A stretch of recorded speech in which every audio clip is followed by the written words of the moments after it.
Fetish. Fetish. But yeah, make sure that she Where's eats and the- hydrates. Where's the But, martini make sure meme? that she Where's eats and the hydrates. where's the martini meme? Martini, you Where's are the- a meme. I know. I'm trying to find the meme template.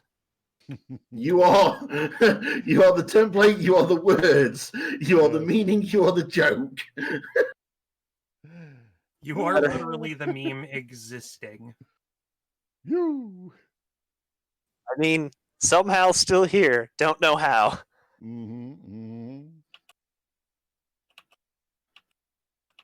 But, Sheer stubborn force of will. I thought that, but I don't think the world is unlucky enough to deal with that. Actually, wait, never mind. 2020 happened. Yeah, I was about to say, is like, are you sure about that?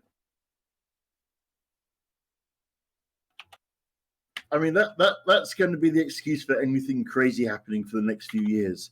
You think that's crazy? 2020 happened. Think that's crazy? I survived 2020. Yeah, you think 2021's getting any better? Well, hey, man, I mean, there's an actual thing from NBC News that former Israeli space security chief says extraterrestrials do exist. And Well, no shit. And they're waiting on us to finally develop the fuck up. I'm not surprised. We're kind of a bunch of assholes that shoot each other a lot. That actually reminds me of a kid's book I read once, where the literal plot was aliens trying to figure out why the fuck we are so technologically advanced and yet so barbaric still, because most species in the galaxy by our tech level have figured out how to actually be nice to themselves, to each other. Actually, there was a novel, or a set of novels, I don't remember what it was called, science fiction novels, where aliens came to Earth during the Civil War time frame, and literally got their asses kicked because they had developed space travel in faster than light travel. They never developed anything in the line of weapons, so they got their asses kicked by a bunch of blunderbuss. Oh, okay, yeah, that's if I'm not mistaken, that's from the compilation series called "There Will Be War." Yeah, I think that's what it was called. Yeah, because the one that I remember is aliens touched down to make first contact with humanity, and their ships set down, and these teddy bears with flintlock muskets and black powder bombs step out and form a firing line. And Holy their initial shit! The first of the books I'm thinking of has actually been turned into an audiobook. Jesus. Wait, what? Wait, I zoned out. What are we? Oh, we were just talking about aliens. Aliens trying to figure out why the fuck we're still so barbaric. It's like usually a species that discovers gunpowder before they discover faster than light travel burn out. Yet somehow we still exist as a species, so we're an anomaly. I believe that wholeheartedly. We discovered nuclear power and weapon applications before we had space travel. Yeah, in the short story, it's called Star Drive, and yeah, like the teddy bears are sitting there trying to figure out where everything went wrong because we have laws about treating prisoners of war with some level of respect, and so shortly thereafter, they're having the two teddy bears that are currently in the hospital are having a conversation about didn't we lose one of our transports, and the nurse comes in. And in their own language says, well, looks like you guys are going to be ready to, be shipped out to, the encampment for you guys here shortly. But we wanted to thank you specifically for making it clear that we lacked a specific piece of technology and we're working on reverse engineering it. Have a nice day. And the final words from the teddy bears are, oh God, what have we done? I wonder why. Because the weapons of the spacefaring races pretty much top out at like semi-automatic weapons. Yeah.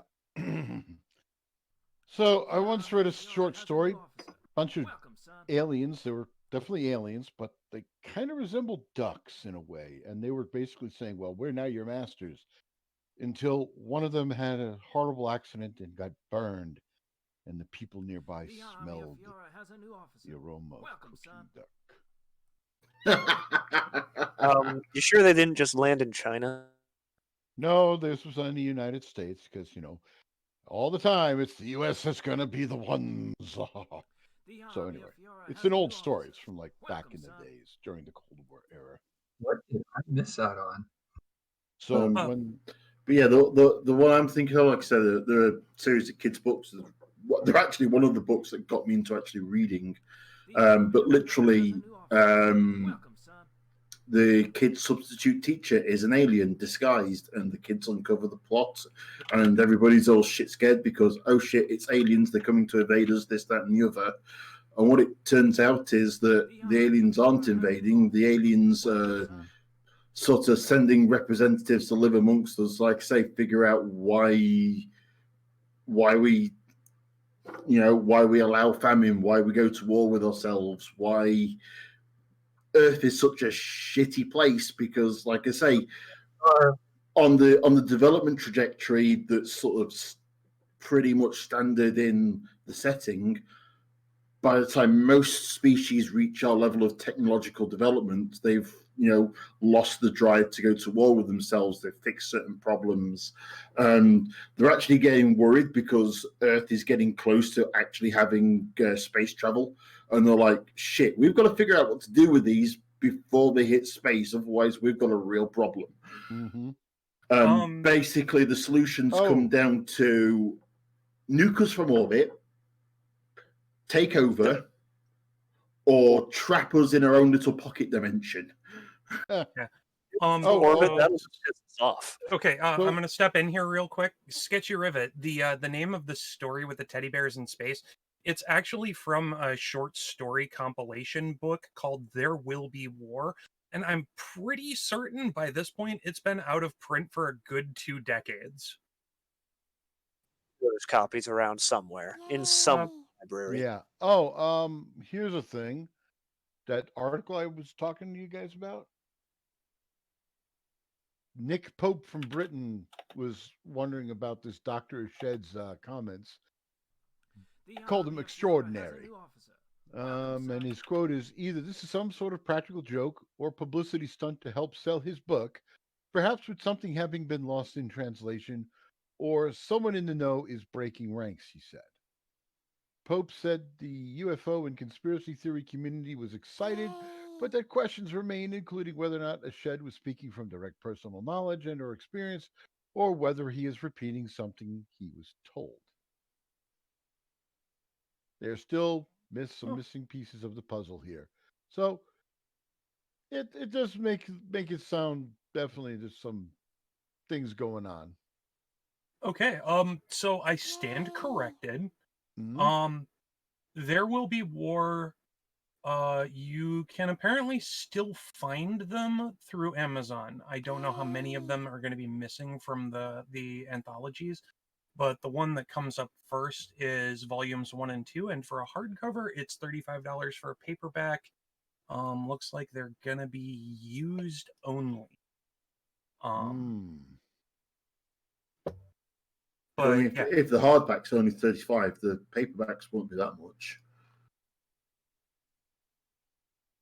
Yeah, the used paperbacks are looking like $6.80. The new paperbacks are actually looking like almost $50. Damn. Yeah. Since when the paperbacks cost more than hardbacks?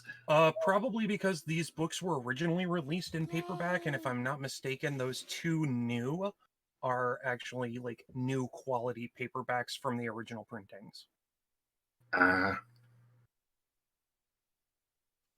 It's out of print, but it's on Amazon, just like everything else. Hell, I can still find a lot of really old toys on Amazon. Been looking at a PET.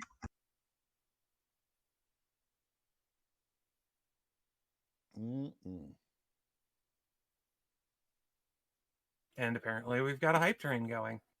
Nice. Yay. For another 3 minutes and 50 seconds. Sure, might be a good idea. What? Me actually loading up Roll20. That might be a good What suggestion. kind of film? Everybody jump on in.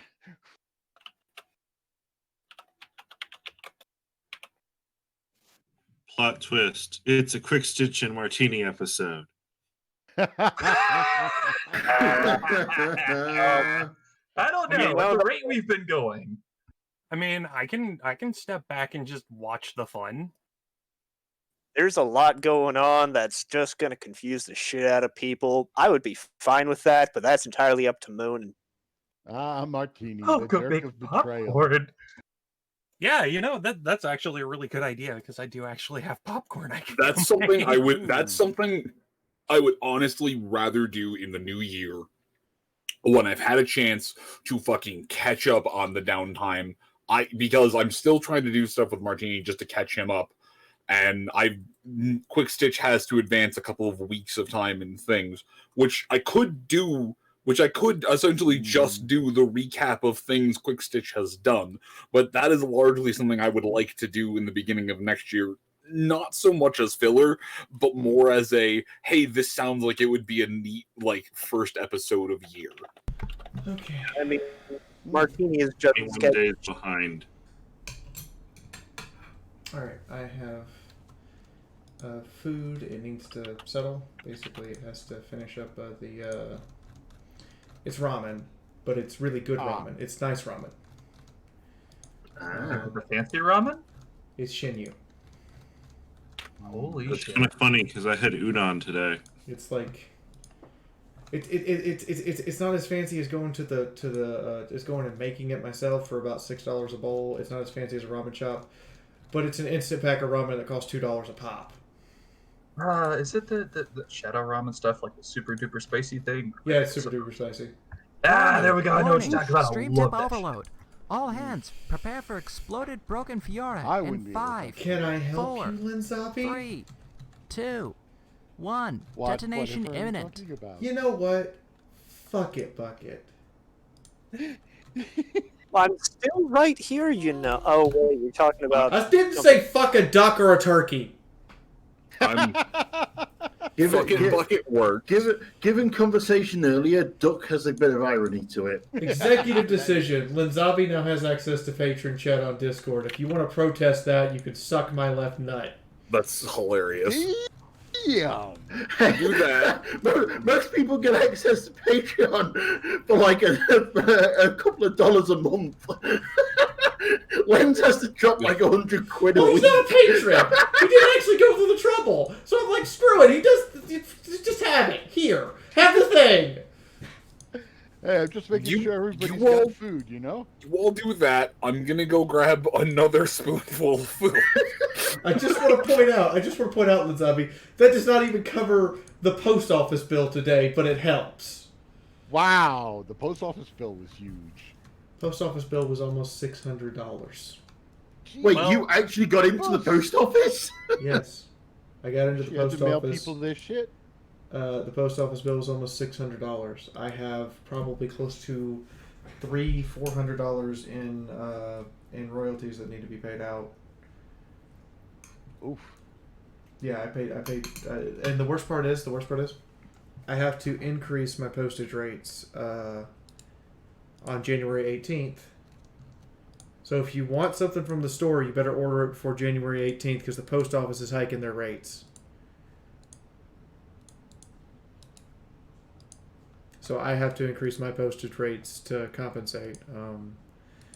Because what you guys are paying for when you order stuff from me isn't just the postal rate. You're also paying for the packaging that I have to pay for. Mm-hmm.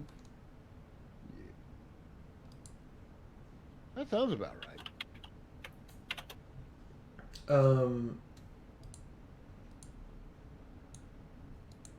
Oh, it's just more models. Okay, yeah, we already have a bunch of these models, Snips, but sure, I'll look into that.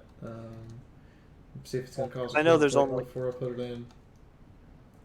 I'm actually doing that right now to test it. Like, I know we're getting some new deer models that are coming out soon. there's zebra models as well. We also found a truly overpowered combination of things to do that I want to do for the next multiplayer game for shits and giggles. Fascist Olenia, so fascist deer that ally with the changelings. Oh. No. Equestria says bye-bye. Equestria cries. Yeah, Equestria cries. No, by Snips will understand these figures. So Snips, by 1009, I had manufactured 5 battleships and was starting heavy tank production for heavy tank 2s. By the time we kicked off the war, I have 12 heavy tank divisions, 48 infantry divisions, 20 mountaineers, a coast guard, and a full battle fleet that makes Equestria's actually run away from me. Bitch, the fuck? Yeah. How? Do you want the spite purposes? No! I have one stat that absolutely makes every single battle stupidly easy. All of my divisions have reconnaissance 10. Fuck you. So every single battle I'm in, just about every single hour, it re-rolls the tactic. And I get the counter tactic. Because I have such high reconnaissance, it's not even funny. That is some grade A bullshit right there. Yeah, I only built 4 dockyards. I have 33 dockyards.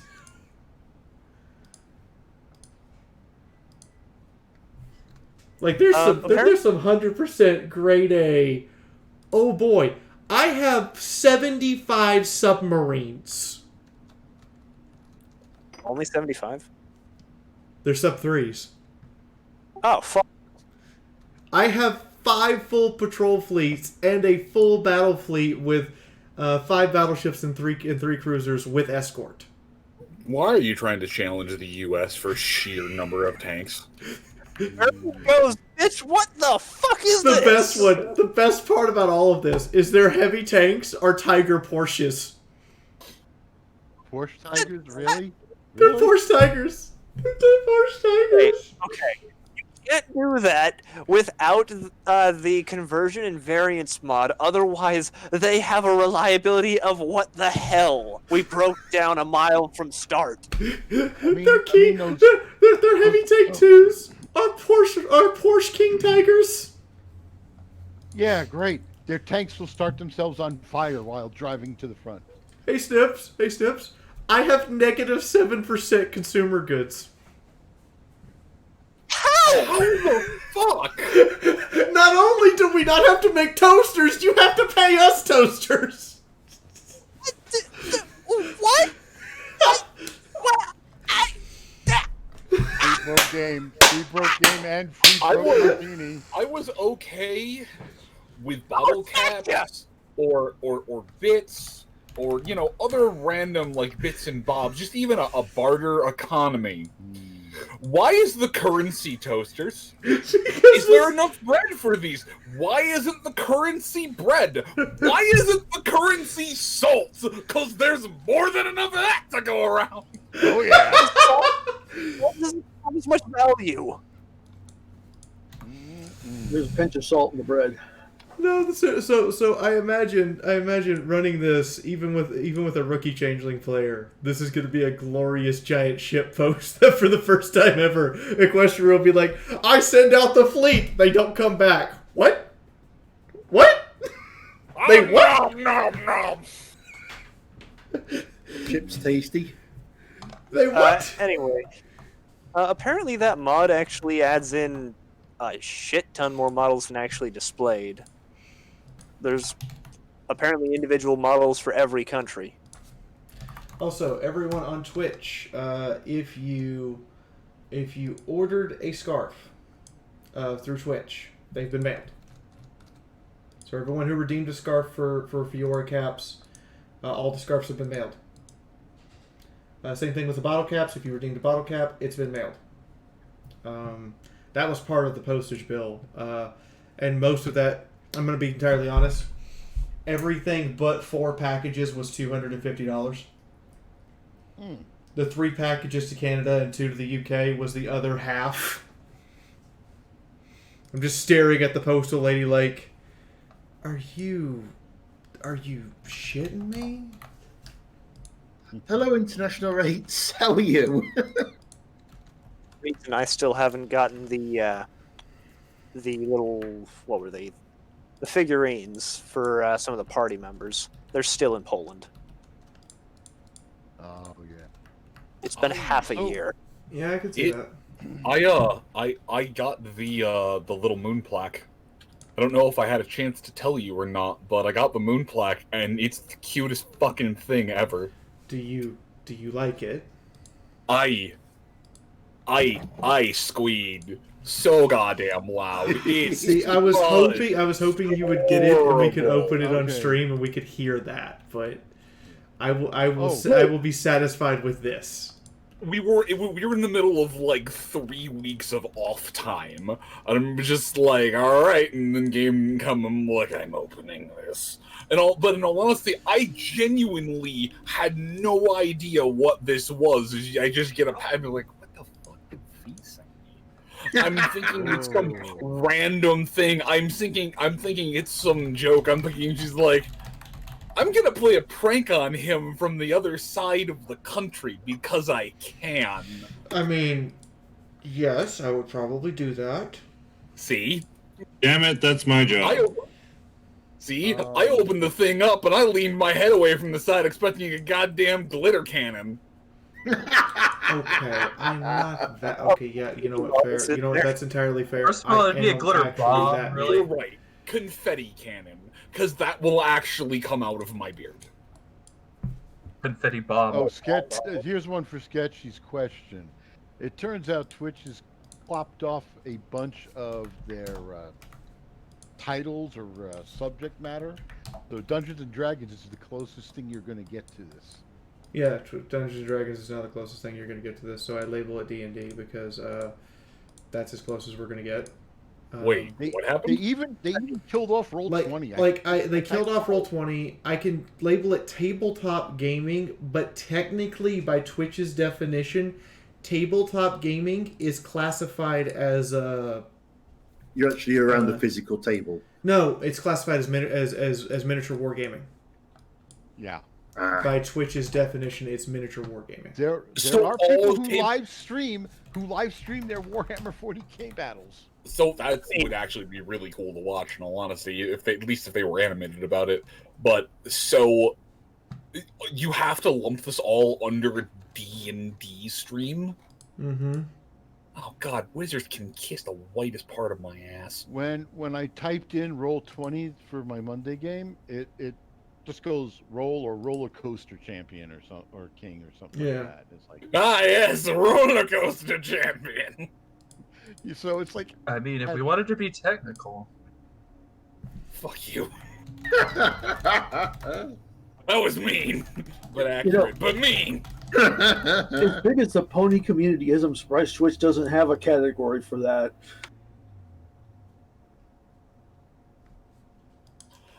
I'm sure there probably is an MLP category, but I don't think that this is the content people would be thinking of if they looked for that tag. Of course not. Yeah, something a bit more child-friendly would probably be the expectation. Yeah, they'd be looking for I don't kid-friendly. want to be the reason a 5-year-old learns the word fuck.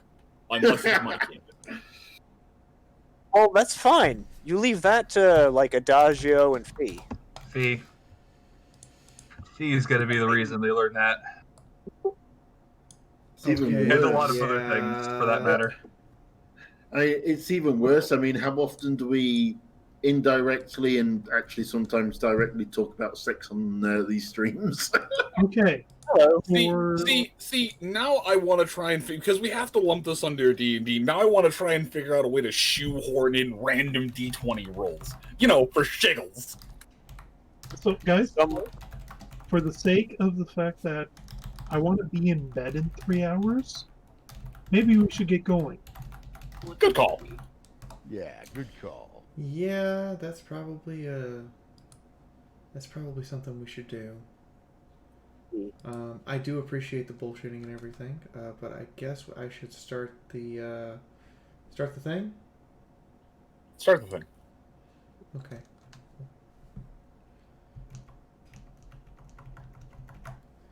Let's get this on the road then. Intro mode. Good to go. But out of Star Wars mode. And I'll leave myself into oblivion. Talk to you all after it's all done. Take care, Snips. See ya. Onward to violence in Equestria. So Wednesday. It is Wednesday. I do apologize for that. Everyone coming into the interview for starting late. That's on me.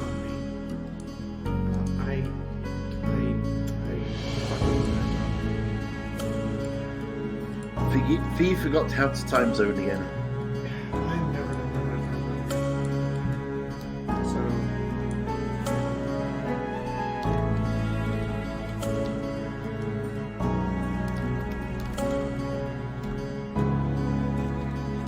I got the note-taking paper ready. I still haven't actually, but it's here in front of me. Eat you.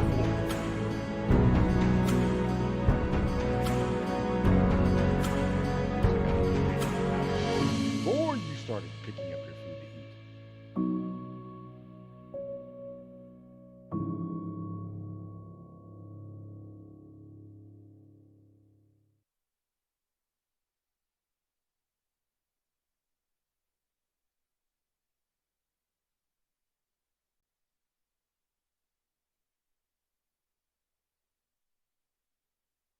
And it is all yours, man.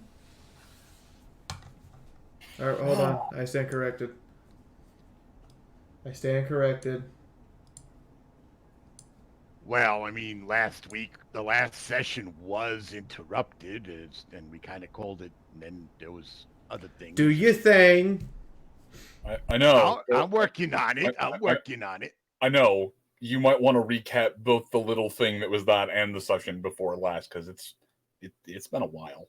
Yeah, so as a reminder, the group did kind of fall down a hole and found a cavern that led to the main house and apparently a door to the basement. And I guess it was an emergency escape run or secret supply unit for the. I mean, come on, it's Philly Scouts. They do things differently. Nyota discovered that he could get into the place through the door, accidentally made a loud noise and distracted whatever the hell is in there by leaving some food for it and backing away sneakily. And as far as the rest of the party, I think they're waiting to find out what happens to Nyota, and hopefully it won't be too bad. That's about all I remember.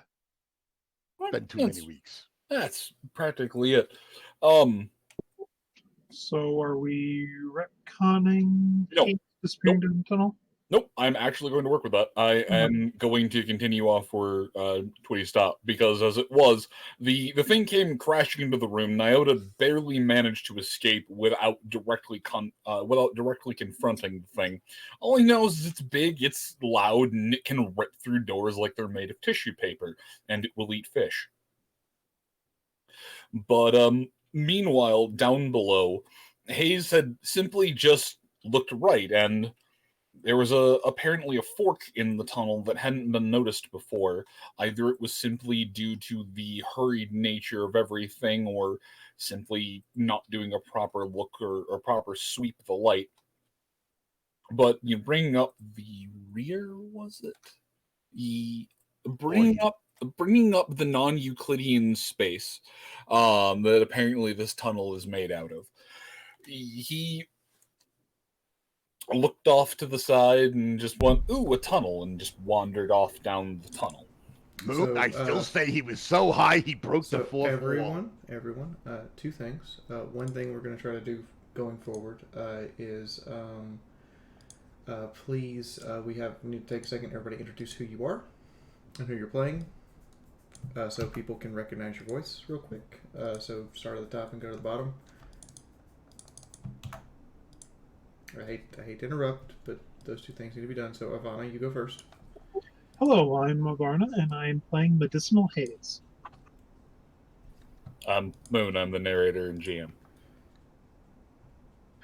I'm Hedy. I play Chifundo, although apparently today it's still called Catfundo from last time we played. Hello, I'm Adagio, and I play Nyota. Greetings, I am That Pony, and I play Mythic Blade. And go ahead. Hi, I'm Von Holtz, and I play Scopolamina. And I am Fiora. I play Wandering Sunrise, and Twitty is the person who you just heard. If he wants to say his piece, he can now. Yes, I'm Len Zabi, and I do the voice of Twitty, who usually does recaps, and or occasionally guest appears, depending on whether or not Moon needs me to disturb the shit out of the party. And now, I do have a couple of things. First off, the token I'll be using tonight is courtesy of TrotCon Snow Day. I just cut out Sunrise here as they're constructing a gingerbread house with full papers and Bernie Critic. Second, I was wondering what that was. Buvani drew this without asking or needing to be paid. He just drew this. It's really weird for me to have an artist who's this invested in the story, or just likes to draw stuff for fun. Yeah, but you're really used to awesome. streaming. It's weird having people invested in this. Just full stop. And lastly, this is the last beach picture that was not revealed last time. This is Scopola two-piece. And here is I'm going to upload these real quick to the Discord over on my Discord real quick. And then over here, here is I can't even put the full panorama in. It's 2 gigabytes.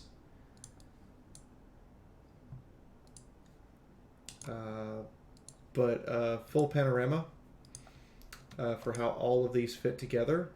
When I zoom in here, oh boy, you guys don't understand. This picture is 2.5 gigs.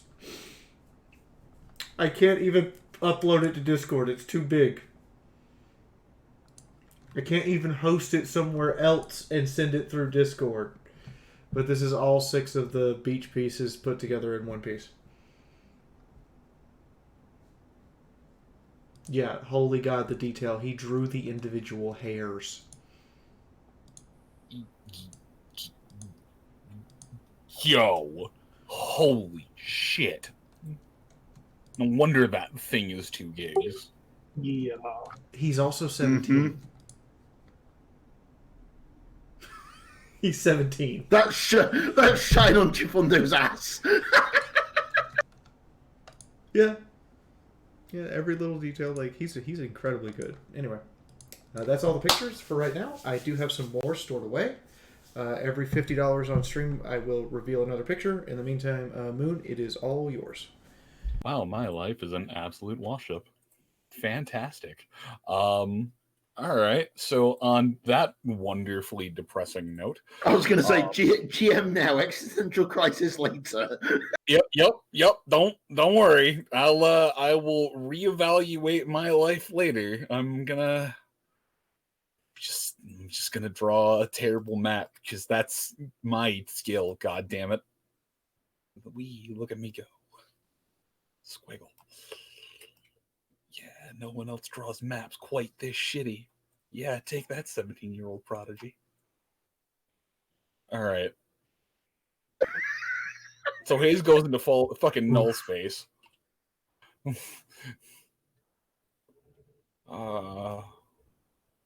It's fine. I'll feel like an abject failure later. And he will emerge sometime later with a top hat and a kettle of chili. Hayes, make me a perception check.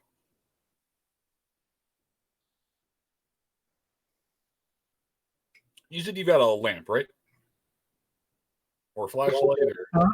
I have that super floodlight. Okay. Oh yeah, you have the frying pan.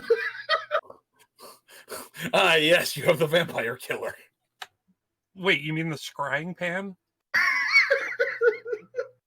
No, it's a drying pan.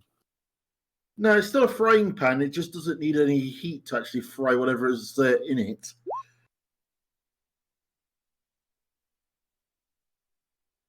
So that's going to be a fail.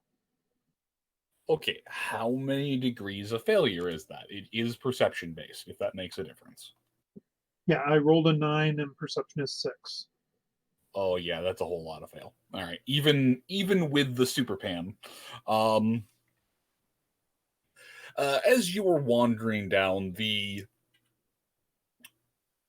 darkness starts to close in on you. It doesn't feel as if anything is making its way in on you. It's just, for whatever reason, the pan just isn't illuminating as much of the pathway up ahead anymore. It may be due to it winding, it may be due to something, it may just be due to some weird magic in the area, but it's getting pretty dark in this area. And if you turn around to look backwards, the way back, while you can see wall, it is just darkness. The light of the tunnel, the sound of your companions, completely out of earshot, completely out of eye shot. But give me another perception check. This is audio. By the way, Moon, I hate you. Fail by 2.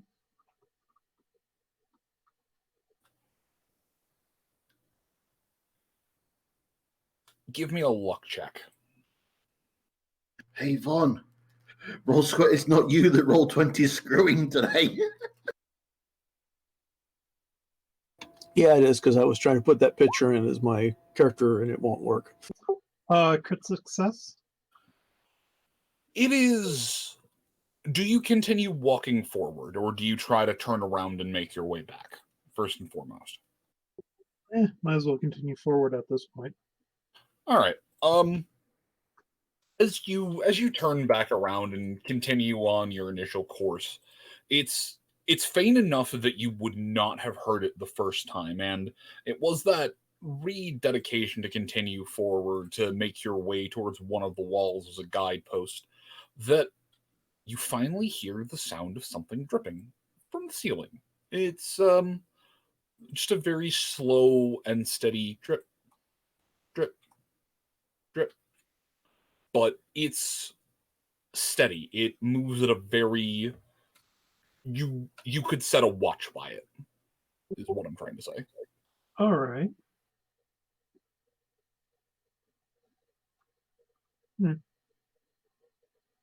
No. Continue forward.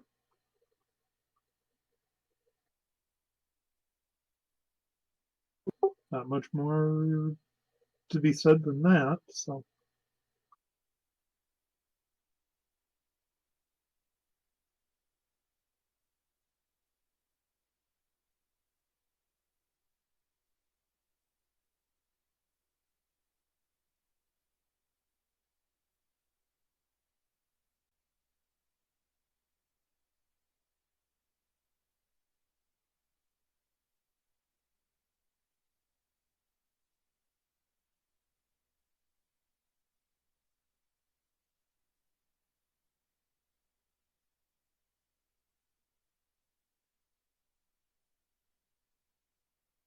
Hello?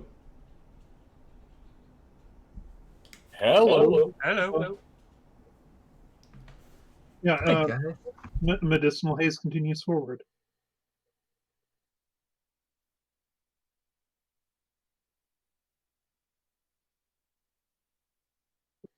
Okay.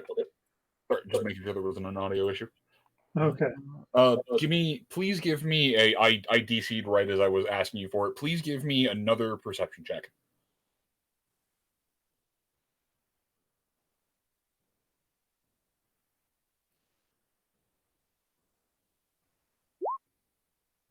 Awesome. All right. And a luck check as well.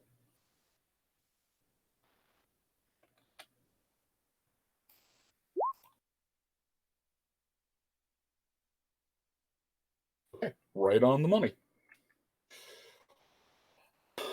As you make your way down and through this area, you're finally able to make out the source of the dripping.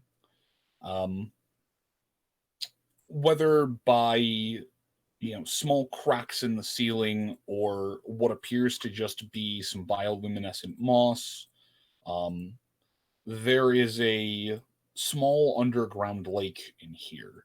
There's a very steady sound of water flowing in, water moving out. Looking up above, overhead, you can make out a couple of stalactites and stalagmite pairs underneath. There are a couple that have formed solid columns, but there's what appears to be almost perfectly still. There's just enough movement in here that you can make out that it is that it's separate from the little rocky path you're on. Think like a stone beach and then water.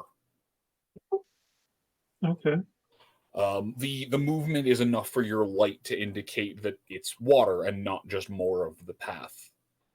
But off to the side, over yonder, it continues a ways down. You can make out a smaller, winding bit of the path. Over here, there appears to be just some body slumped down. It's impossible to tell if they're alive or dead from this range. Well, he, of course, will have to go up to them and check. Yeah, it is a skeleton.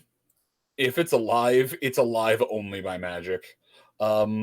It has you've seen them on Mina enough that you can make out what appears to be some very old Philly Scout clothing, and a sash that's relatively intact. But there's a backpack as well as just some empty foodstuffs. Give me a medicine check.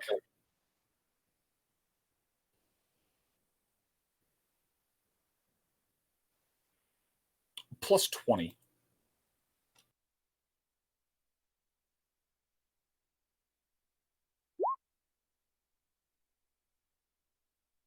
As you look around, you can clearly tell that there were a couple of breaks. Likely the one on the back leg was more than was. God, I'm getting tongue tied. I have not talked in a while. More than likely, the one on the back leg was ultimately what led to her demise, or what led to her demise down here. But overall, it looked like a relatively healthy individual. No weakness in the bones, no frailty, no major scarring that you can make out on the skeletal structure. Okay.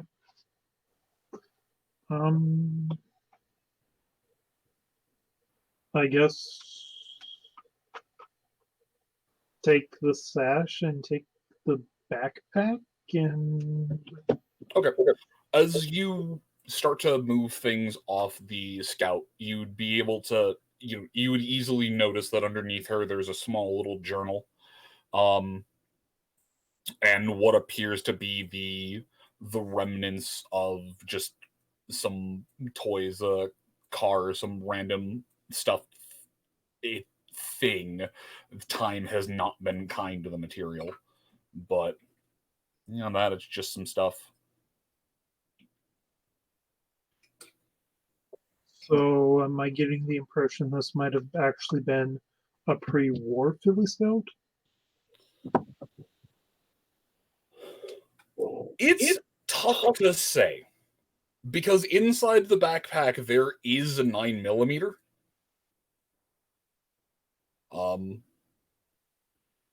And a quick scan through the and if do you scan through the journal? I should say before I.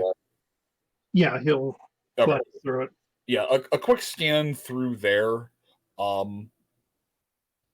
it's either right around the end of the war or a transitionary period, because there's allusions to a lot of conflict.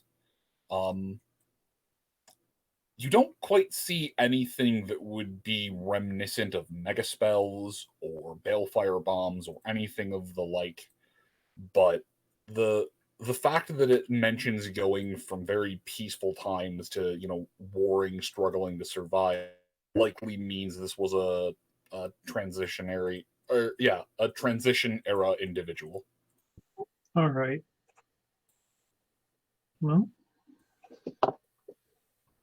But you would actually, you passed that perception check. You would actually recognize a couple of the merit badges up at the very top are identical to the ones. Actually, Mina, have you ever worn your sash around, Hayes? I should mention. Yeah, she usually. Yeah, she, I just kind of assumed that it's on. It's integrated into the Okay, armor. it is on you all the time. Okay, that's what I thought, but I wasn't sure, and I was just having a moment. I don't mean to have to make you do something like this, Moon, but I want to point this out. Girl Scout badges have name tags at the top of the sash. Oh, yeah, that shit's long gone. Are you kidding me? That kind of stuff is going to peel off. You might be able to make out a couple of individual letters. No, no. It's just like the merit badges are sewn into the sash. It's sewn in. Oh, yeah, fuck it. Hey, roll luck. They're sewn in patches. Plus, it also have a troop number. Yeah, usually it has first initial, last name. Some people do their entire name, first and last name. Okay, so it's similar enough to a Boy Scout uniform. Yeah, it's very similar to a Boy Scout. Like, this way, if you take them off as a group, everybody can figure out whose is whose, even if you all have the exact same badges. Bet. All right, give me one more luck check. Just remember, the only difference between the Philly Scouts and the equestrian military is the Philly Scouts have no heavy artillery. I don't know about that one. I was going to say that last part is questionable.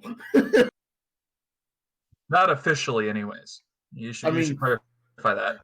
I mean, fuck. We've got Scopolamina. She's got to at least count as light artillery.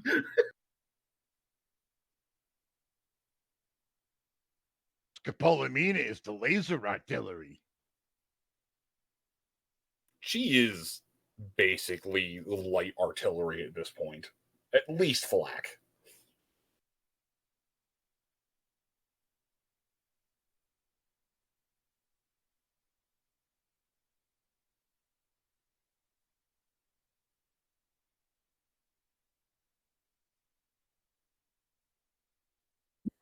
So anyway, I passed both those luck checks. Okay. All right, you passed on the medicine. It's clearly an earth pony. There is no horn, and you're unable to make out any of the wing bones. On the top of the badge, still in relatively good shape, is the sewn-in name badge that just simply says Seabreeze. The troop number is troop 135. It is not Scopolamina's, but the placement of the numbers is very crude. It very much looks like she sewed them in herself.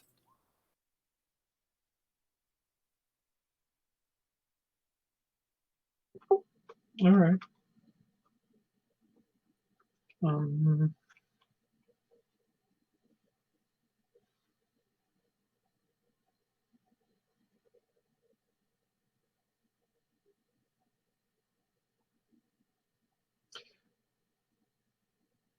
Yeah, I think he'll gather up the bones to give her a proper burial topside.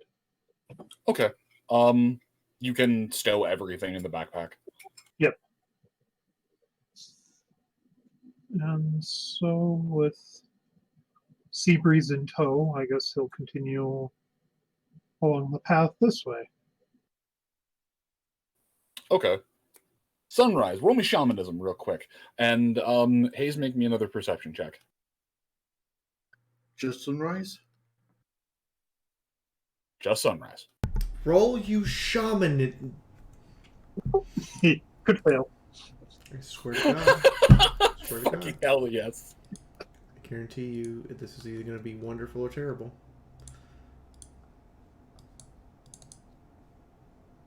Almost a critical fail.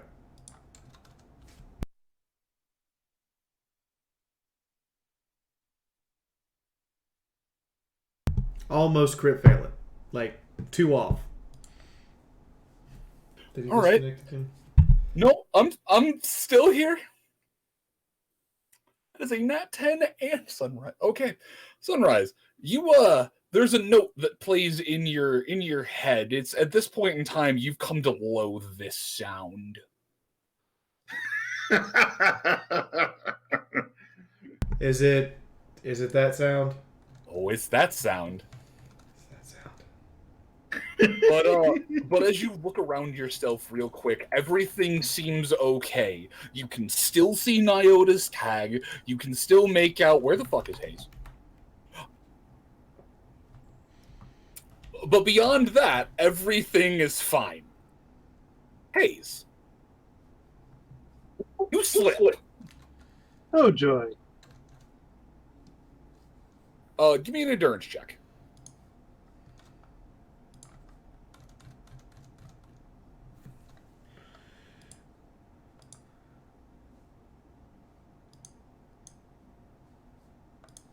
Okay, the water is cold, but you are able to... It knocks the wind out of you a bit, but not so much that you aren't able to... not so much that you aren't able to, you know, get your footing and swim a bit. You can tell that there's a strong undertow in this lake. It almost feels like something's just pulling the water through very forcefully. Is your strength at least 5? No, I'm only strength 4. Give me a strength check then.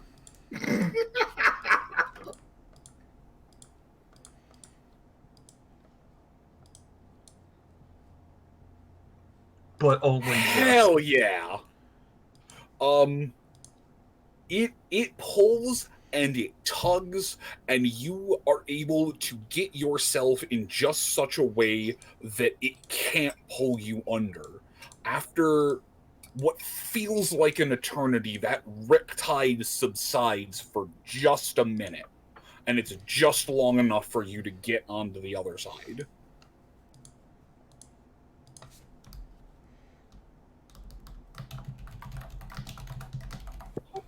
Okay.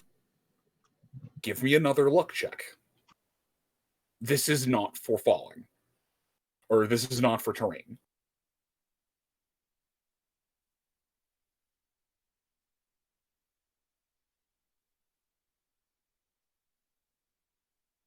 Okay.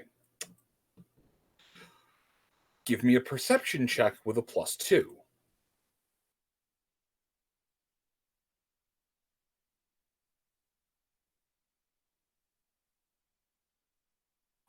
Roll me shamanism with a +4.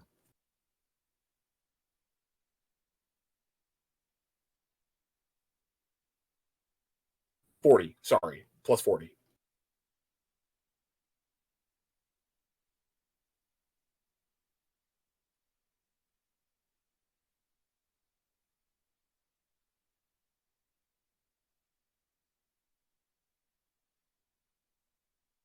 Damn it.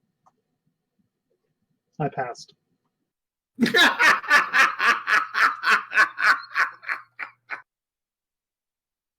Actually, that's in... That is a critical success. That's a critical success.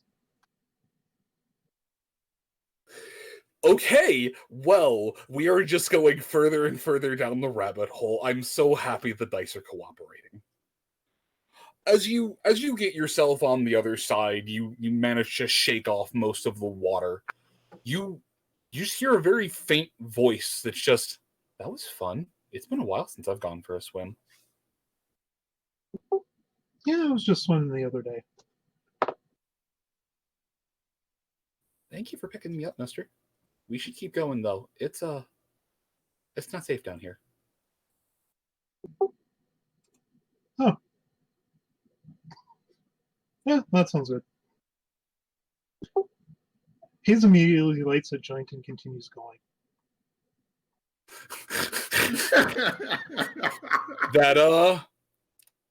That will restore the point. That will restore the point of arcane. You're good.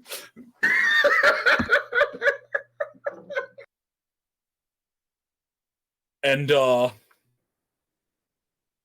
you keep walking a bit. It winds for a bit. The structure narrows back out some.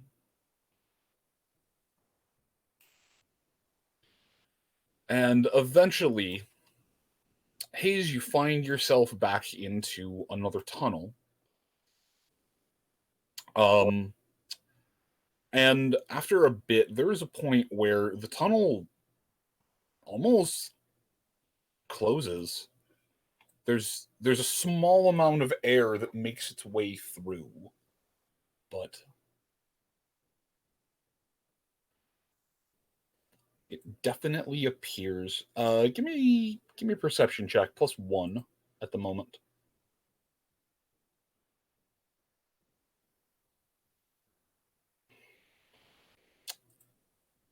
You're not really sure how to get through that much rock.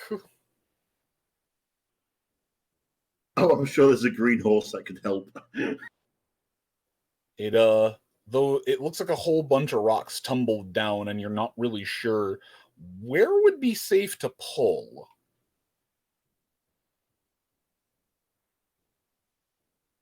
There's a small voice in the back of your head that just mutters, Do you have things that go boom?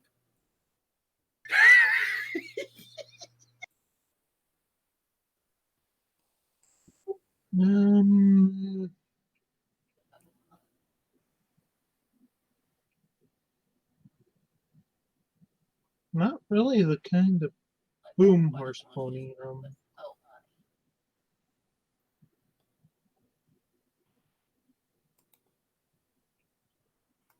Let me.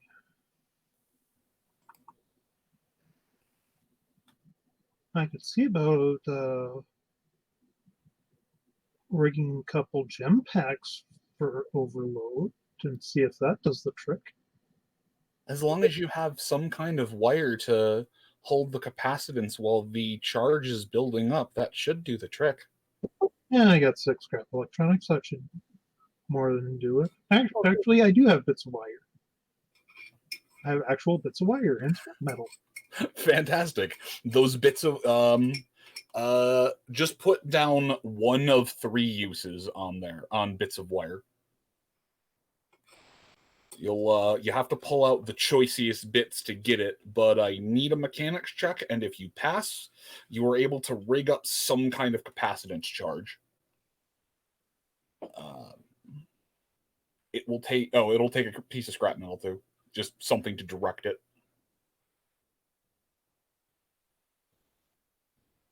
Okay. If I may interrupt to address chat about medicinal becoming spiritually awakened, nothing could awaken that third eye from the weed haze that Haze lives in.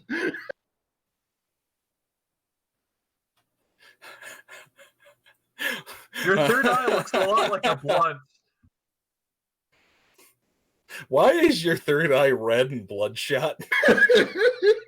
Don't worry about it. Medicinal haze dancing in his brain. See, no, Hayes is not hearing voices. He's just hearing the drugs. He's turning into scopolamine now. More like he's just. No, Nina was the drugs. It's always the drugs. It's always been the drugs. Oh no, been there. I got a new ship. Capola Haze. I could just imagine Pinkie Pie just kind of drifting in the weed haze as a spiritual entity, just kind of enjoying that.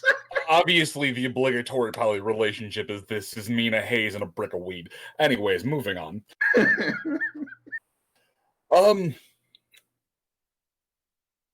As you go, you rig things up.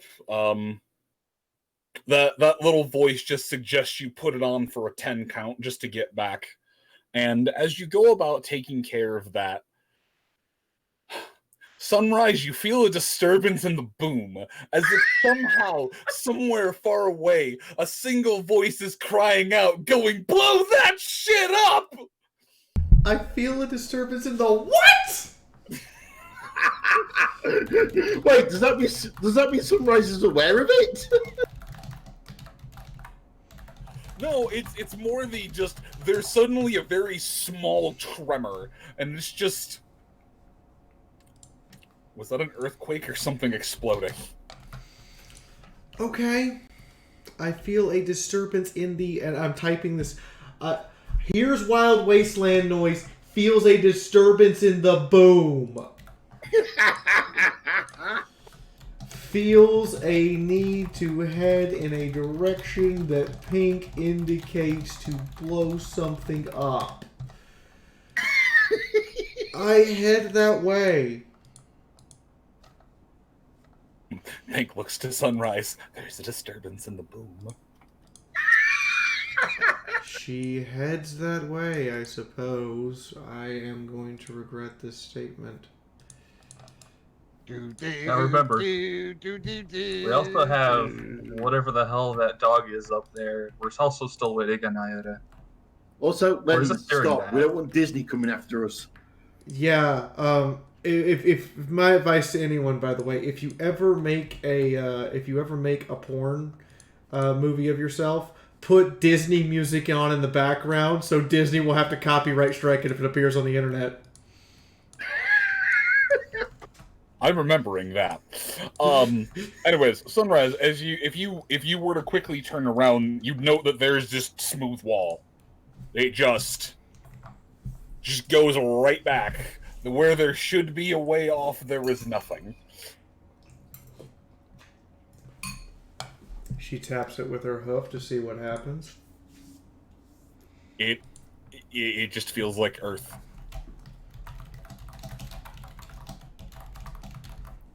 Huh. Where's Hayes' marker?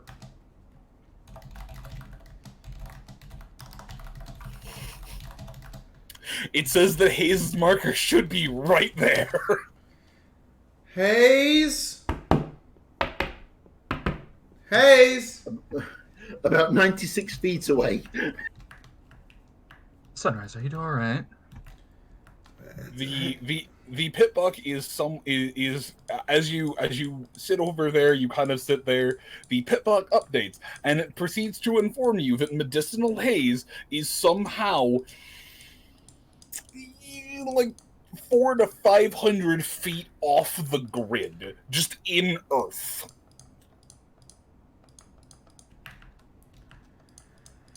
Yeah, I'm fine.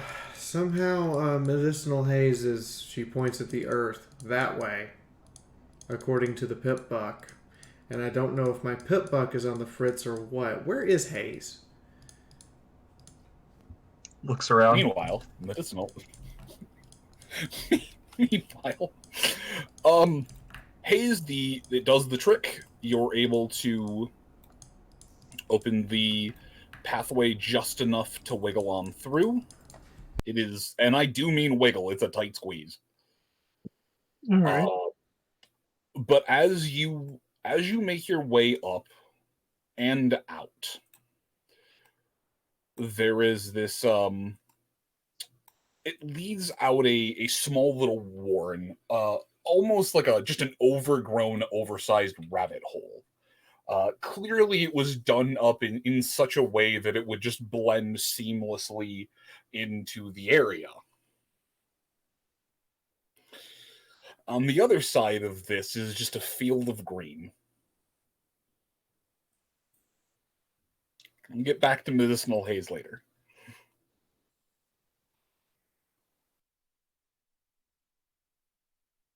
but you do make it above ground. It's I'd say only about half an hour or so, or no, about an hour has passed since the group has made their way, would make their way down by the time time syncs back up. So it's a little bit darker, but if you stand up on your hind legs, you are just able to see the campsite over in the distance. Okay.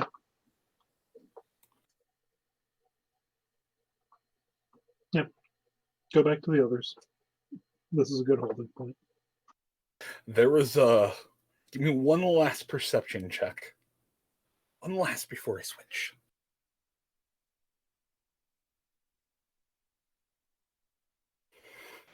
You can make out a couple subtle colors in that field, but you know exactly where you are. Seabreeze just kind of giggles in your head. Welcome to my special grove. I was working on my botany merit badge. Are these green herb? They're green herbs. there's some blue herbs sprinkled in, but it's a field of green herbs. Weed. Huh. Anyways. Nifty. Anyway, yeah, assume he starts harvesting. I will get back to you, the harvest, in this conversation that is just going to be happening in your head that you can choose to ignore, but she's just so excited to have someone to talk to. Oh God, excitable weed Philly Scout. Oh God.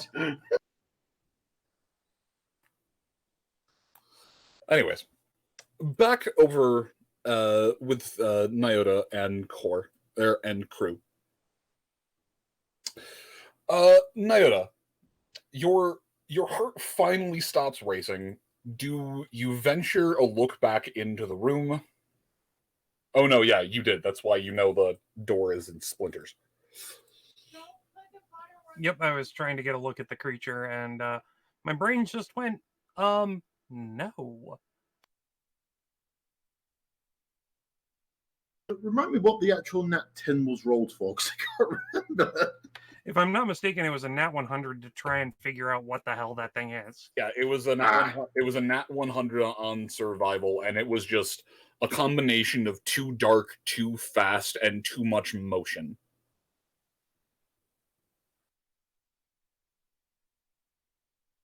Yes, it's entirely possible that he could have gotten a good look at it, but staying in there long enough to get a good look at it might mean losing the one eye that can see in this plane of existence.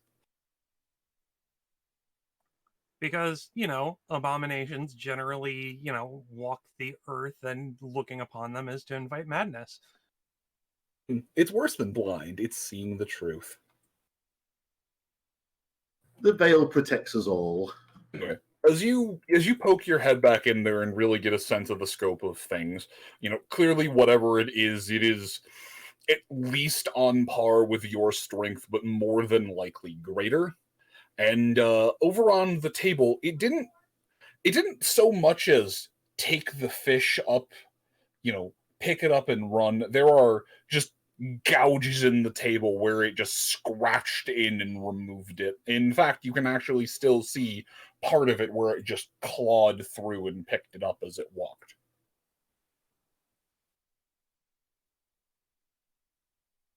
Okay, if I'm gonna deal with this thing, I'm gonna want help.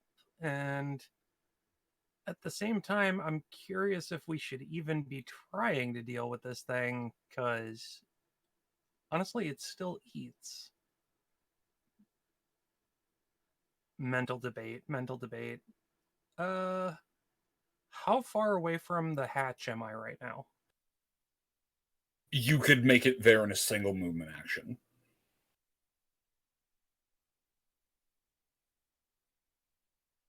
You're talking about the door to get back downstairs, right? Yep. Yeah, you could make it from where you are, single movement action. And given the fact that I'm still hopped up, like I'm not completely, done with being like adrenaline rush. Yeah, this is we're kind of shifting back and going slightly back in time, but yes, this is moments after the fact. Your heart is still pounding in your chest. It's just to the point where you can hear things other than the blood in your ears. So as I'm doing that, I'm going to do my best to make my way back to the stairs and try and get back with the rest of the group. And because I'm still a little hyped up, I'm actually going to roll for sneak because I may still be a little heavy hoofed because, panic. You are actually at a -10 at the moment because you were still in fight or flight mode.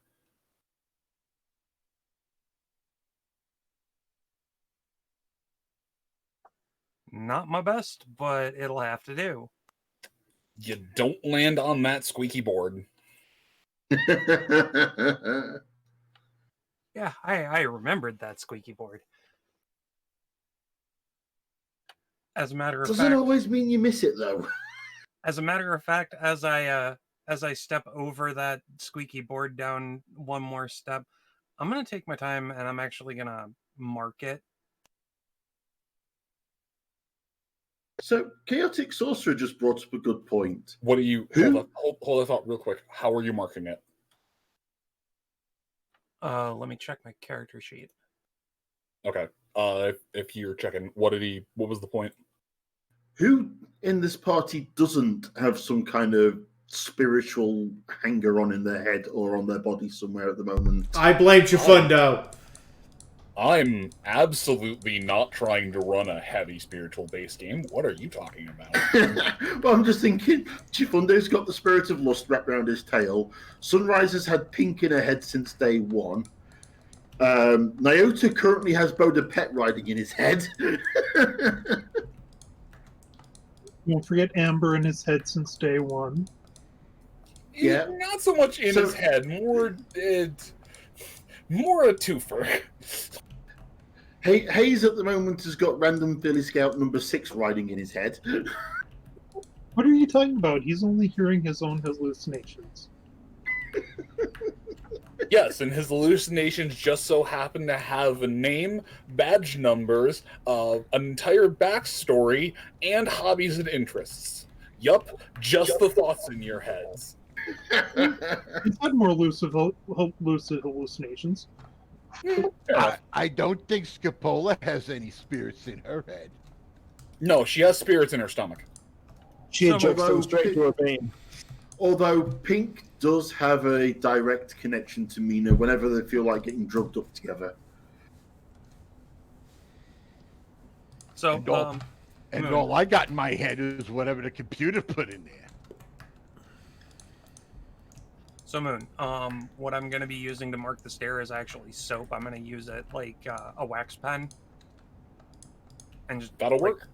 Rub it across the surface. You're just making a hard rubbing on that step, just some kind of indication. Yeah.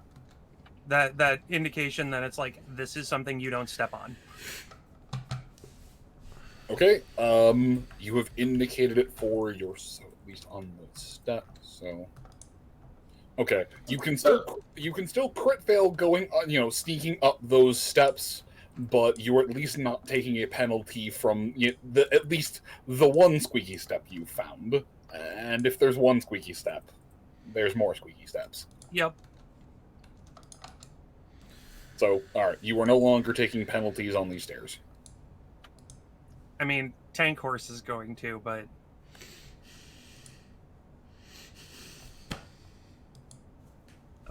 You tried driving a Sherman up a set of wooden stairs and see how... I'm going to activate it for like a split second, and then I'm just going to go, okay, yeah. Yeah, probably. Okay. Well, that could have gone better. So, whatever is upstairs, whatever is in there, it's big, It's strong, and it definitely eats meat. Might eat other things as well, but probably meat is its main source of sustenance. That narrows it down. sounds bad. Let's go with bad. That sounds bad. Understatement of the century. Did you get a look at what it was? Kind of. I mean, bipedal, angry, splintered a door. Didn't really want to deal with it. Yeah, no, that just sounds like 10 stories of no. Yeah, that's what that sounds like. I mean, I guess you guys would want to be there in case it goes wrong, but I could try to talk to it. I do have a way with the creatures of the wasteland. Actually, I was going to suggest that we all kind of make our way up there, and at the very least, if things go badly, we can all deal with it. If it's still sentient, we should probably at least try the front door, so at least we're not looking like, thieves breaking into someone's house trying to attempt to talk.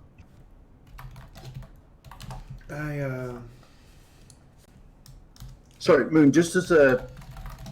Remind me, did we discover if the front door was barred or not? The windows were boarded, the front door... The handle turned, but the door was very much stuck. You could open it with some force. It looked like there was a window on it that was barred up. The gist that you got is that whatever lives in here or whatever was staying in here or placed in here was not a fan of the light. So we wait until dark. I was going to say, in theory, you could open the door, but no one tried. At least not that I am aware of.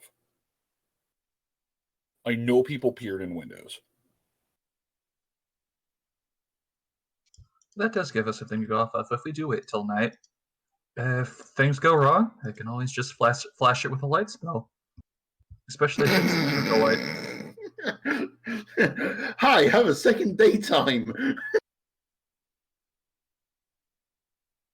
You heard a flash, how you lose a little bit of accuracy. Have you ever been in a completely dark room and then somebody took a picture with the flash on? Yeah. Hi, do you have a moment to talk about our Lord and Savior Flashbang? No, they explode. They get double the range. Well, see, no, I just flash and yell bang at the top of my lungs. Okay, look, just because you yell flash and bang at the top of your lungs and remove the trench coat that's covering your nudity does not mean it's a flashbang. The bang actually requires something else to be part of it. Anyways. It doesn't even make a particularly good flashlight. It's hard to move around. Anyways, Hoyer lift. So are you going to make your way back out and wait until proper dark, or are you going to do a B&E and investigate? There is also this downstairs room as well. I thought we investigated down here. We did. I don't remember if you ever went through the other door on the end, but yeah, it was ultimately just kind of a linen area down here. We didn't try any other door. We just noticed. We just did the immediate area, and then Naoto went upstairs to check. Okay. Yeah, the immediate area was essentially, linen washroom. You'd come out of a root cellar that had been converted into some kind of tunnel, and there was a door at the far end and stairs that led up. I mean, if you're asking my opinion, I think we should communicate with it during the daytime so that it just doesn't come out and outright try and kill us. Scapola? Yeah. You remember how grumpy I am without my coffee? It does have a point. Imagine that 12,000% worse. So Martini being ejected out of the flophouse in the roof. I'm also aware that when you come out of the shadows, you're not the most pleasant of creatures. Creatures of the time. Yeah. She does have a point. When you decide that it's no longer time to be sneaky, you tend to be the punchy, facey type. I mean, that's kind of why you keep me around. You scared the shit out of me. I keep you around for a variety of reasons. The punchy, facey type just so happens to be up there on the list. Ember just kind of snickers in the back of your head, Nyota. You know, you're usually the one appearing out of the darkness and making someone shit a literal brick. It's weird when it's on the other hoof. Yes, it is a little strange to be on the other on the receiving end of that. Then again, you know, not having decent night vision will do that to a pony. I could still try to astral project into the building.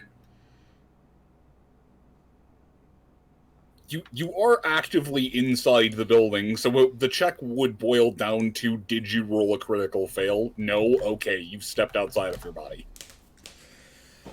I mean, I'm not gonna say you shouldn't, but just remember the No, I'm just saying at this point in time, the difficulty for that check is getting into a meditative state and just standing up out of your body, because at that point in time, you're already in the house. You just go.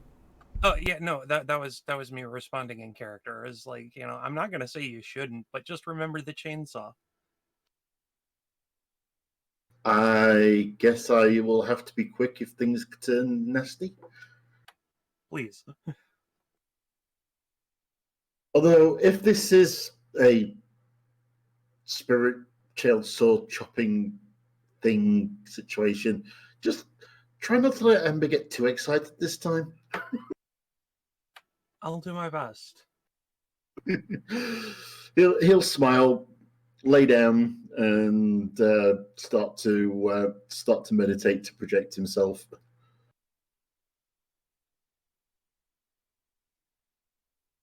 And as he does that, Nyota will step past Mythic and hug Sunrise. Sunrise will happily hug back.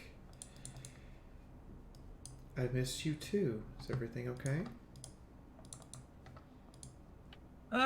You know, whatever's up there probably could have taken me apart like a piece of tissue paper, so I'm just grateful to be able to be here. Life before your eyes. Lives. Plural. Oh. Oh dear. I see. That sounds pretty bad. And as Chifundo steps out of his box, remember, you can always come back. Yeah.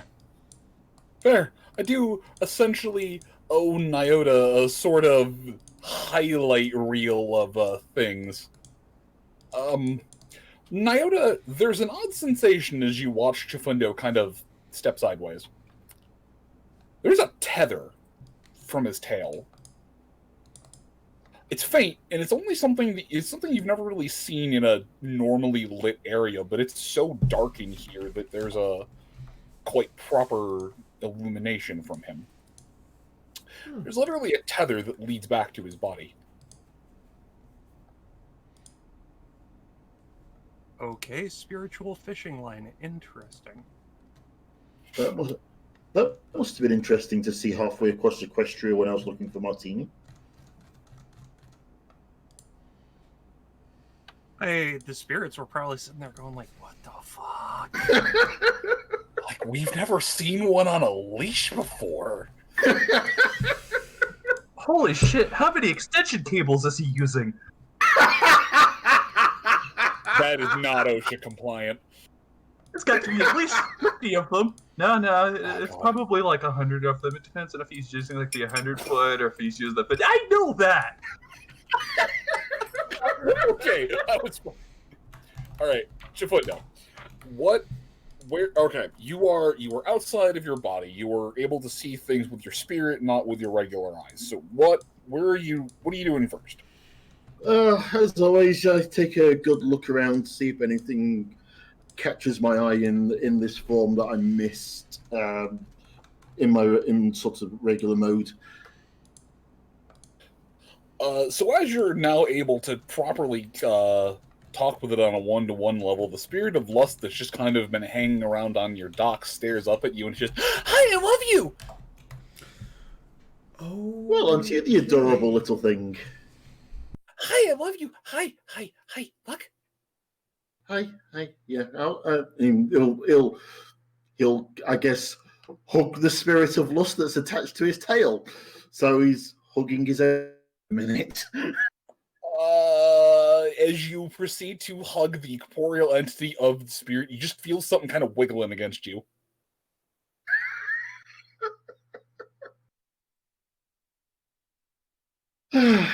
I am going to politely avert my gaze from this behavior. And meanwhile, everyone just sees Nyota turn his head off to the side, blushing slightly. Don't talk about it. Hold on. Damn it, the bard's doing bard things again. Oh, I can see it this time. She kind of pauses for a minute, stares at it. Is that what self-love is like? Hold on. So as you're properly able to focus on it this time, just in the dim light, there is this static pink, almost stick figure form. It's fuzzy around the edges, but you can tell there's this projection of it. When it speaks directly into your mind. You can tell that that's Chifundo. You can't quite see the tether as well as Nyota, but you can still tell that his tail is quite a bit wispy. And wrapped in his arms is this kind of wiggling, extremely excitable, essentially puppy of a spirit. It's just very, very, very, very lustful. Rude. Remember, folks, whatever you see cannot be unseen. Unless your name's Medicinal Haze, in which case you just light up and carry on. Just reformat the hard drive and keep walking. So Mythic's sitting there. He's seeing everyone react. Sorry. Oh, no, go ahead. It is this Valentine's Day hot pink spirit. The spirit of lust, not Chifundo. So compared to Chifundo's paler shade of pink, this thing's quite bright and strong. Do you pull it off of you? It wouldn't require much force. It just, more than anything, requires a thought. I ask it if it wants to come with me.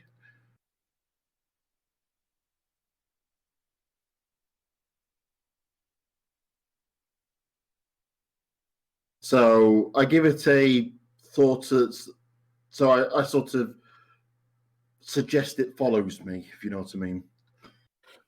The reaction that it gets is, so Senpai noticed it, and now it is shining even brighter, and it is following you. It is staying at a respectable distance, which is extremely difficult for it, but it is following by your side like a boon companion, extremely happy to be involved and not just clinging to you like a remora. Awesome. All right, so looking around, do I get a sense of where the creature is in relation to where I am? You do, yes. It's over in one of the side rooms. Given the posture of the thing's form, it's likely eating. Okay, but it's not directly above me. It is not directly above you. It appears to have just kind of moved off and outside of the room. Awesome. Chifundo looks up, kind of almost Pinkie Pie bounces on his hooves a few times, and then jumps up through the ceiling into the room above. Okay. You proceed to just vault up into the ceiling. through the ceiling, and you're now on the second floor. Awesome. Second floor, not the first floor. Oh, right. Yes, you're on the first floor. Sorry, for whatever reason, I thought you had already. Yes, it is above you. It's above you and kind of off to the side. I thought you had already gone to the first floor. No, I was still in the basement with everybody. So yeah, you pronk up to the main floor, and from here it is now it's as the description as before. All right, so it's away from me. Okay, so looking around, what does the room look like? All right, so you are clearly in a kitchen of some kind. There was this center counter that looked like it was some kind of hardwood. There's just very faint traces of, life on top of the thing. Likely this was some kind of just communal butcher block, chopping board type thing. Something where just every meal was prepped for this area. Off to one of the sides, you can see a large sink, a washing area, some kind of spray hose, a kitchen, stove, refrigerator, large heater, racks, everything one would need to essentially renovate an old building into something even remotely resembling a commercial kitchen. Gotcha. All right. You can clearly tell what's... It's the camp mess hall. Yes, you are inside the kitchen area of the camp's mess hall. Cool. I'm going to head in the general direction of the creature. Am I able to get any kind of sense of its shape, or is there sort of too much between me and it at the minute? You said you're just moving in its direction? Yeah, in its general direction. I'm going to stop short of actually entering the room that it's in, but as I'm approaching, I'd like to sort of try and study it a bit if I can, sort of through the walls.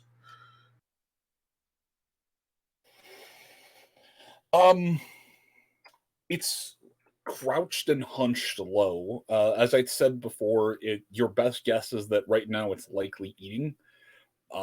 But even in this hunched down shape, you can still tell that it's probably twice the size of a pony. And if it is bipedal, it moves at an odd gait. You can tell that there is a muscular form to the frame, but as you're trying to peer through the wall, as you're essentially just looking at the thermal view of something's spirit, it's hard to really get any true semblance of what you're looking at. It is, at the very least, alone. There does not appear to be anything else living in that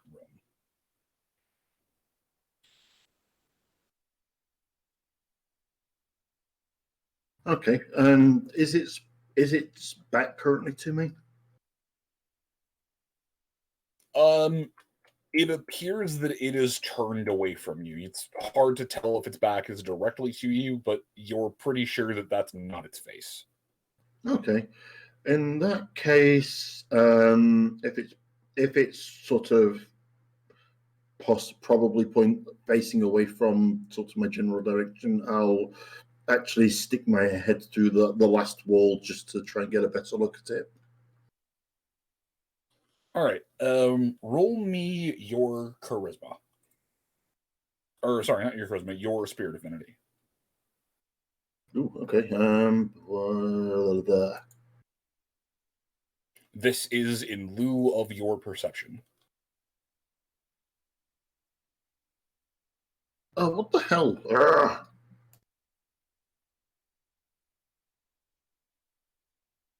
Did you disconnect from Roll20? Yeah. For some reason, my Google Chrome back It's fine. paged. It happens.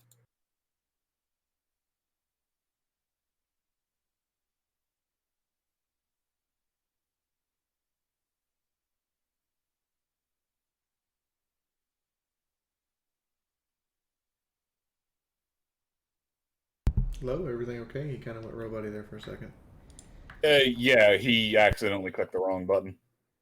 I am just waiting for him to reload in and give me a... Miss by one. Okay. Unless it's life spirit specific, but I'm guessing not.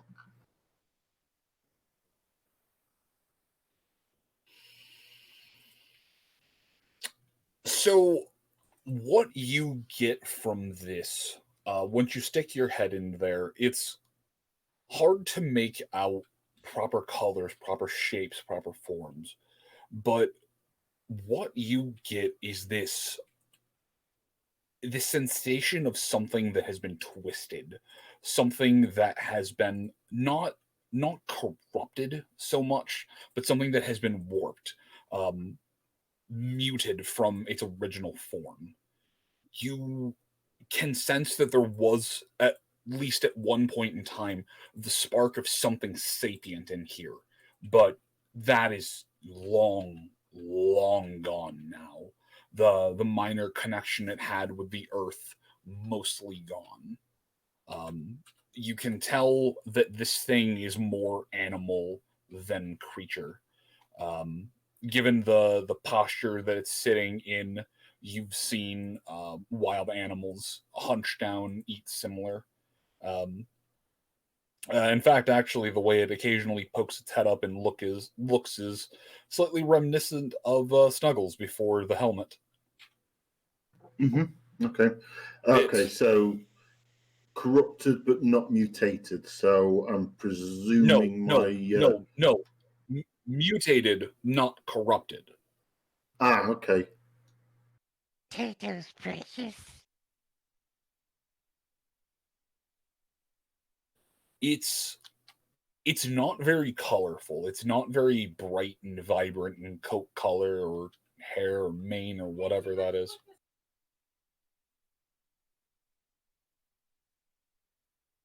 Okay, in that case,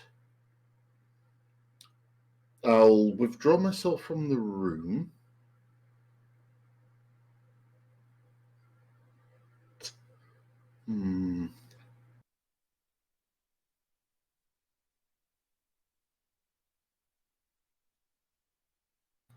I'm going to move around the outside perimeter of the room so that I'm actually, if I can, so that when I next sort of enter the room, I'm actually entering where it can see. Okay. And I'm going to step into the room and see if it reacts to me. Okay. Please make me another Spirit Affinity roll.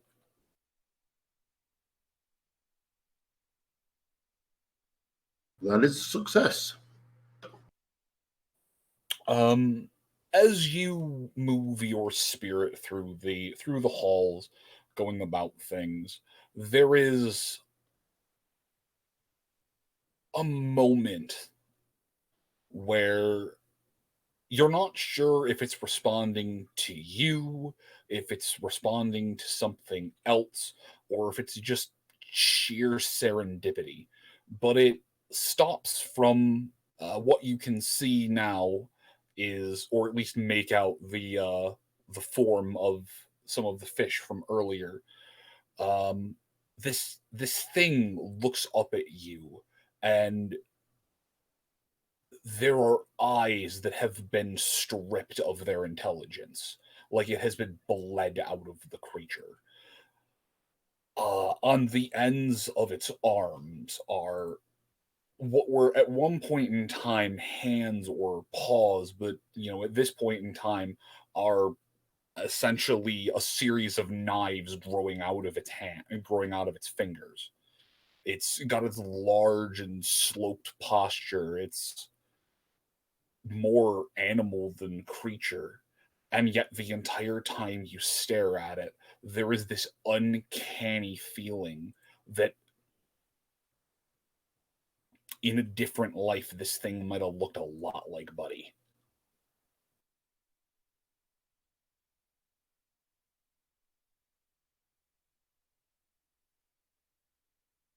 Interesting. Okay. So it kind of looks in my general direction, but I've got no indication if it actually sees me or not. No, because after just a couple of moments of staring, of looking, it goes back to just tearing apart this fish. Okay. In that case, I'm going to withdraw from the room and head back to my body. Okay. It's an easy snap back to your body. The thing recoils back like a tape measure. Whee! Nyota, you swear you almost hear a soft snap as Nyota as Jafunda comes to. So yeah, I come back to my body and sort of rouse myself from the meditation. That's certainly an interesting one. I think whatever it is now, it used to be a sand dog or a diamond dog. I think it's mutated, but intelligence is it's an animal intelligence now. And Nyota, as a word of caution, Mm-hmm. it's what were its paws. Those claws are now huge knives. So you might want to be careful of that if we do decide to go after this. Noted. But yeah, it's big and I think running entirely on instinct. So, in other words, it's no longer what it was, and it's not going to be pleasant.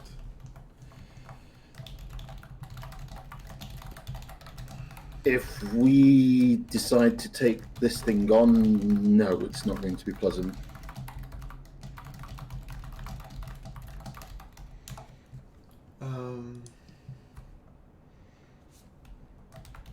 I mean, judging from that, I think we should just leave it alone.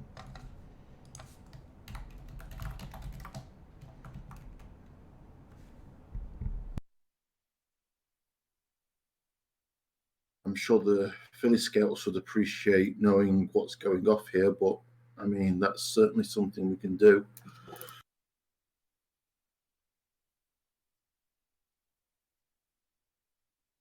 They're not going to ask any of you to risk life and limb for an old camp.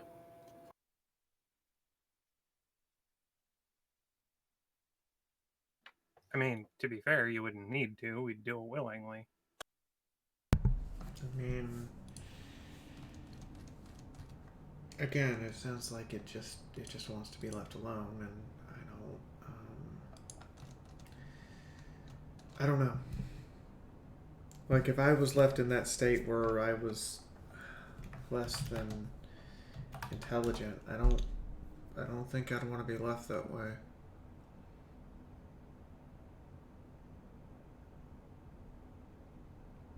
Is there any hope of getting through to it? Any sense of sentience, I think, has long departed from it.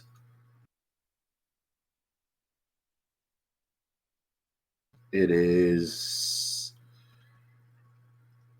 its manner, everything about it says that it's purely animal now.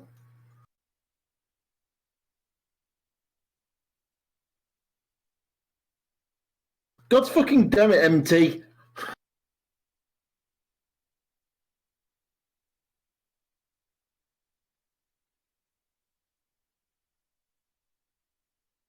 Oh, what's MT done now? He wants us to adopt it. I will hug him and I will stuff him and I will call him George.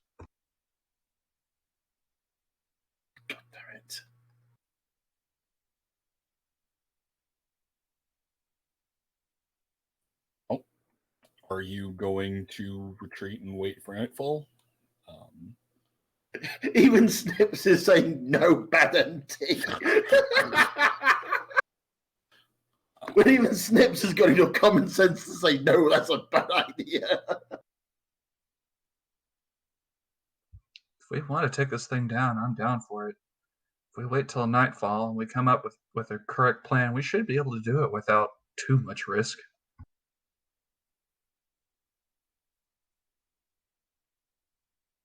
And if that thing was once sentient and it's not quite that way anymore, it might just be best to put it down.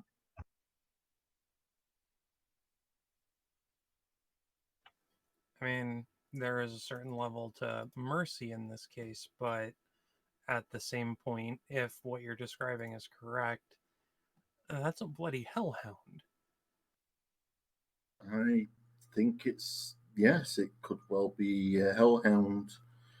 Don't know if it's truly a hellhound, but it's big enough to have been one. Well, if it's a hellhound with claws like knives, it's not being imprisoned. Oh, I have no doubt if it wanted to, it could be out of here whenever it wanted.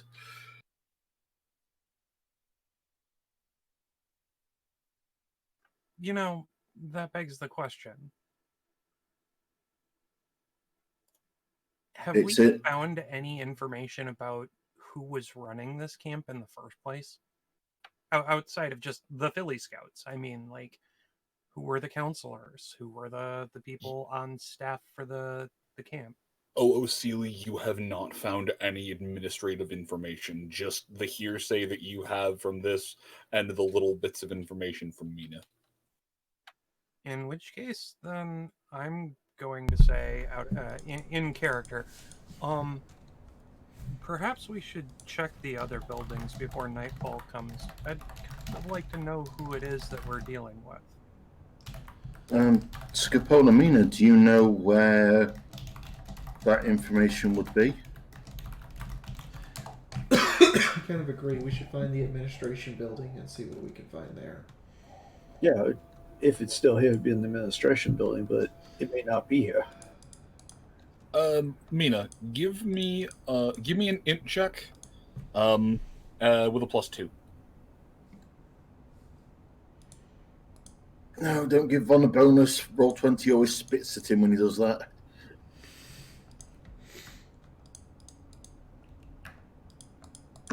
Yes, I did it. All right. Mina, the information is going to be in one of 3 places. If the camp has a dedicated administrative office, it will assuredly be in there. If not, it will be in one of 2 places. The camp counselor lounge, which doubled as offices, or the office and the mess hall will be integrated into one unit as a space-saving sort of thing. Often there was a second story where they would just have a crude office. So, upstairs. Wait a minute. I just realized something. There's a disturbance in the force. I don't smell Hayes' smoking anything. You don't smell Hayes' haze? Yeah. Come to think of it, neither do I. Nor have we heard anything It's from been him this 10. entire time. It's been 10 sessions. I have been waiting for someone to make some kind of a haze joke about.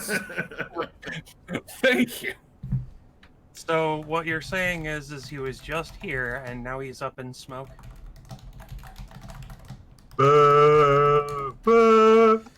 Yeah, Oh, you tried. You had it and you tried too hard. He, I don't know where, like, the pit buck says he's through a wall right now, and I don't know how that is possible. Are you rechecking your pit book? Are you rechecking your pit book again? Yes. As you look down at your pit buck and say this, he seems to have moved farther into the wall, But he does seem like he's circling a lot. He does seem to be swinging around now. So what you're saying is, Pitbuck's quite hazy about his location. Oh, what I'm saying, first, ow, that hurt my soul. Secondly, what I'm saying is the squiggly locations on the map where Hayes just went on an adventure. Yeah, that's actually to scale. This was just underneath the area. What's that? Yeah, there's a random underground lake. Don't worry about it. Welcome to Bethesda logic. Sounds about right. As long as we're not doing Bethesda physics. I long to have a label. I mean, we haven't had the quest where people are randomly falling off into the middle of nowhere. That's coming. Another settlement needs your help. Oh God. Burn Moon. Moon. There's a squirty bottle with your name on it. He's not wrong. Yeah, we each have a Nerf dart with our names on it. Anyway, Radiant Quest jokes Radiant Quest jokes notwithstanding. Sunrise, if you just take a moment and stare at the Pitbuck, no, he's definitely moving. He's not dead. He's very much alive, and he's just moving, apparently in solid earth. Okay. Yeah, he's not dead. Like, Nyota, you have him tagged, right? I'm sorry, what? Your Pitbuck has the ability to tag living creatures so that you will always know their location. Nyota, roll me a 1d100. If it is 25 or below, I will say the auto tag feature has just tagged him as Zabrekian Alchemist. I would have just said 1d20 myself. Alright, the auto tag feature did not snag him, so if you did not manually put him in, he is not there. No, I have no idea how to use that function. Like, mechanically, my character would be able to use it, yes, but in in character, yeah, he was never bothered.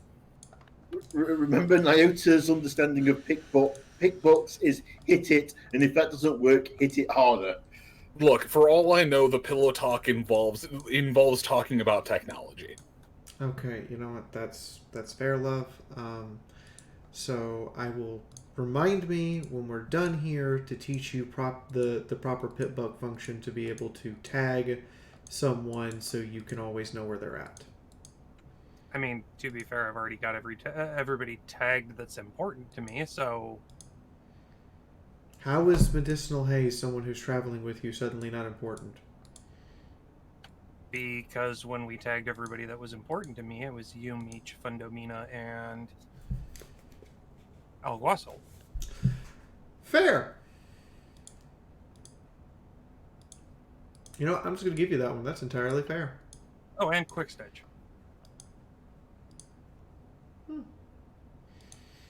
Glad to know that you know where he is. Honestly, he's the only one that I'm actually concerned about where he is. You too. You've seen the things he's done with science. I mean, the turrets.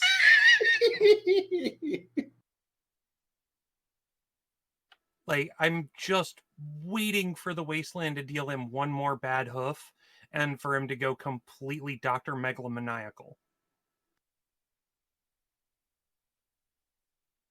I mean, we're probably going to return back to Silverfang to find half the population some kind of genetically altered super pony. Meanwhile, in Silverfang, morning in Silverfang shimmers.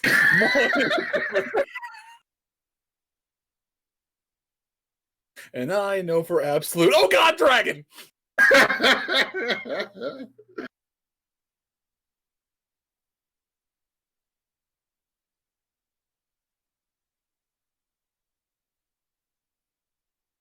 This Quick Stitch fellow is sounding better and better all the time.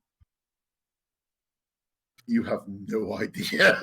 Fantastic doctor. Just if he gets any, ideas about new and interesting things to do with you, just bap him around the back of the head. Politely decline. Just let that go. Yeah, if he gets any interesting ideas, just let that go. How bad could it be?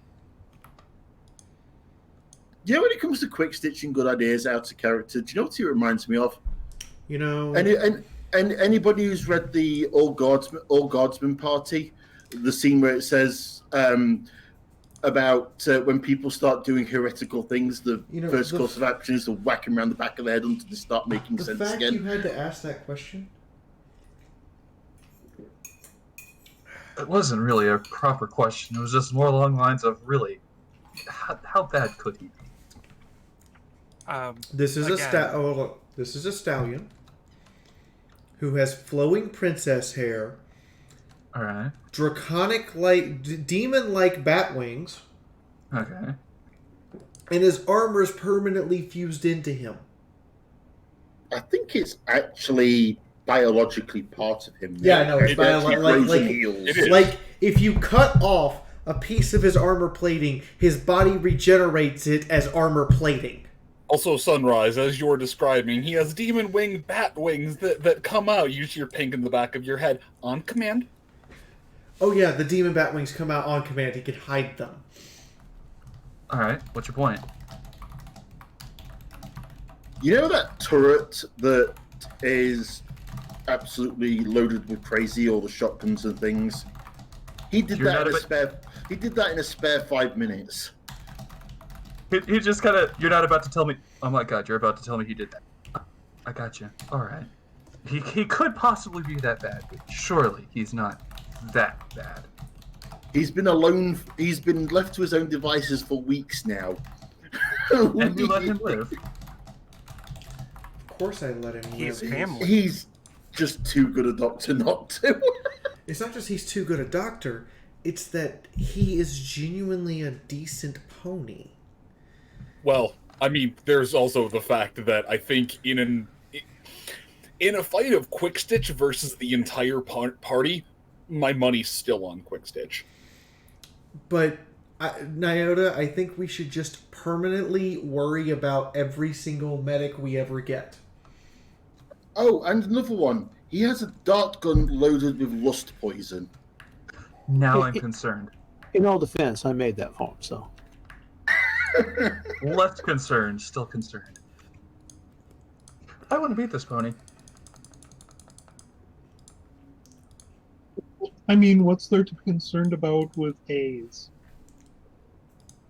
I don't know, just causing the entire rest of the party to OD. Secondhand OD, no. I was going to say from secondhand smoke. I was going to say, we need major surgery, and you just decide, oh, hey, by the way, these lungs bionic now. I mean, to be fair, he did do a very good job at... Quick Stitch did do a very good job at fixing up Sunrise that time. Don't go near any magnets, kid. Avoid active microwave. I mean, it would depend on how far gone your lungs were. You mean you wouldn't bionic somebody's lungs just for the hell of it? I feel like if you have... No, Hayes would not do that. Well, I feel like if he has to go in there in the first place, your lungs are that gone, they need to be replaced. Oh, good. Well, of course, but that's beside the point. Okay, so, what is the plan for everyone who isn't cultivating a year's personal stash worth of stash? I wish I had a year's personal stash. I mean, plan, right? Search over the rest of the camp, try to find more information before we come to a conclusion, and potentially kill something? More information's good. Sounds like what I suggested, yeah.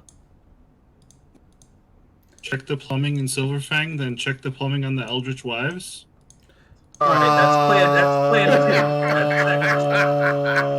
two. We'll get to that. First I bang the nail, then I bang your mom. Better not bring I can imagine that is something he actually says to Twitty. Problem is, he is Twitty's mom. Yeah, that was one of the Eldritch wives.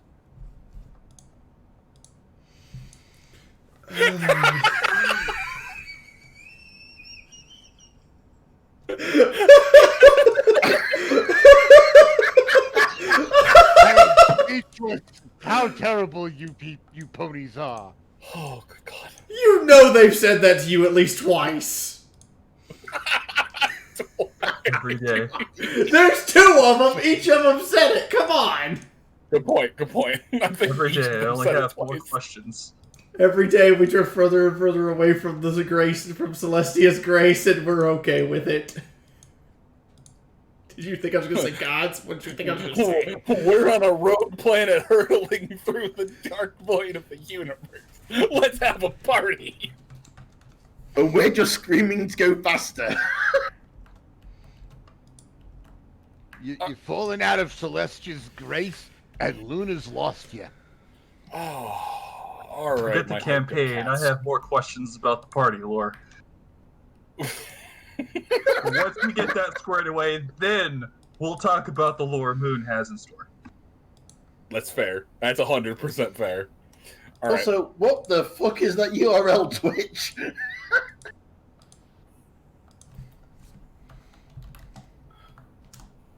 Adorable, dirty, lard, TB cheese pull. That sounds like something Twitch would come up with. I'm going to be entirely honest. That sounds kinky. Anyways. Alright. So you're all backing out? Yep, we are pulling out. Alright, everyone makes a tactical withdrawal.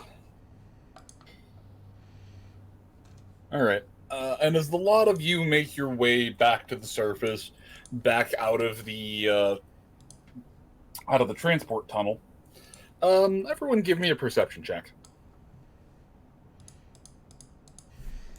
Alright. With racial penalty? No. Doesn't matter.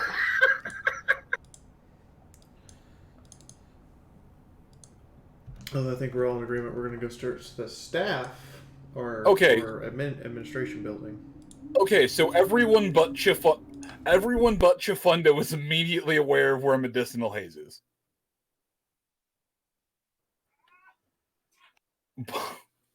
But wow, the colors of the wind, man. I smell weed. I know where he is.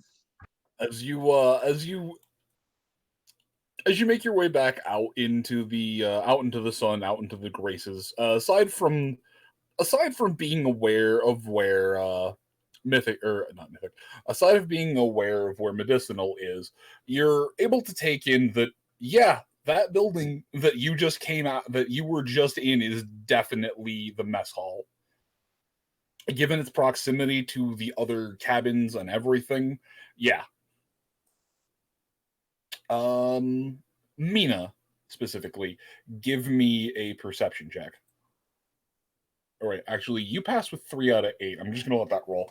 Okay. You're able to, yeah, that's good enough. With that and the int roll from earlier, that's fine. You're able to make out that one of these cabins is indeed the would have been the counselor's cabin, counselor's break room cabin, and so this one, and so that's a safer. You at least have a safer first bet besides trying to sneak back into the mess hall. Which is but given the site, yeah. Let me label them real quick.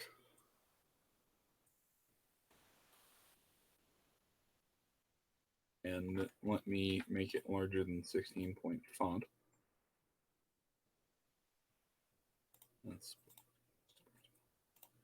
There we go.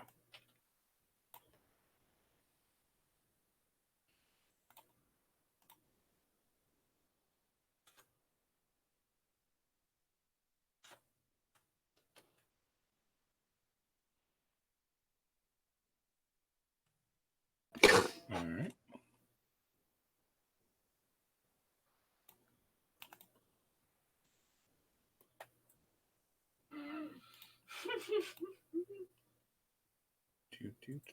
All right, there we go.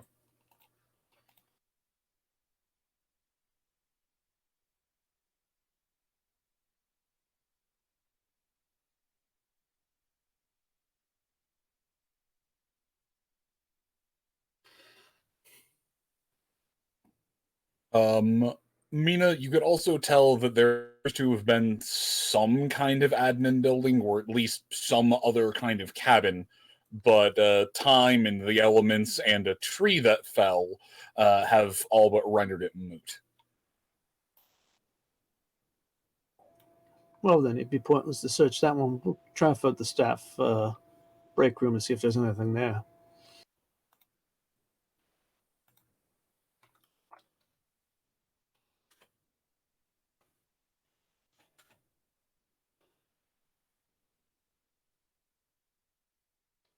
Okay. If you want to lead the way over, you're welcome to.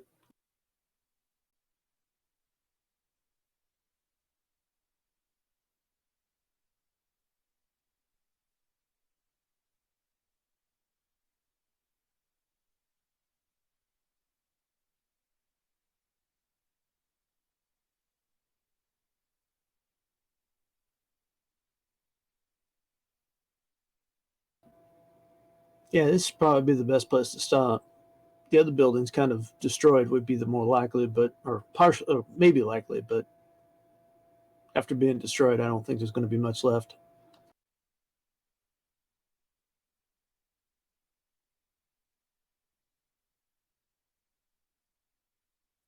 Shame.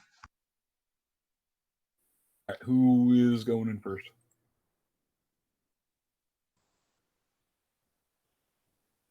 And do they have light? I will turn on the pit buck light and creak the door open. Okay. This way, all if right, something explodes, I'll be the one to take the hit. So, Mina's not going to open the door with TK shut Mythic in there and shut the door behind him. I would never do it that way. I would just pick him up and walk in the room with him. Night, Solar. All right, you open the door. It does not explode. Nothing comes flying out. The door was not trapped.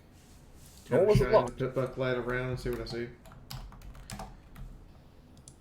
All right, so if you're the first one in, I need a perception check from you. Okay, that I can't do.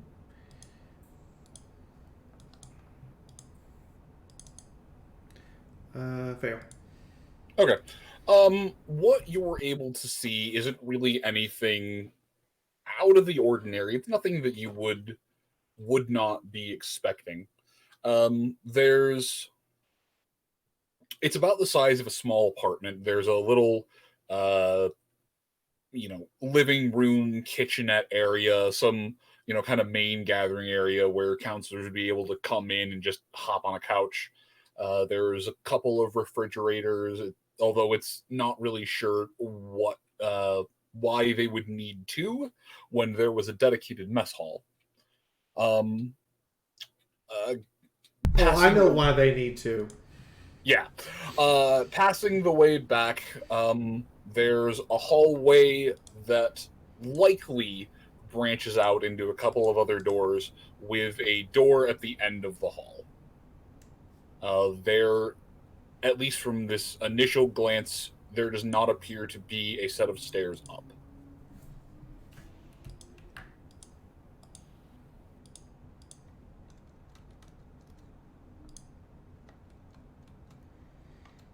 Okay.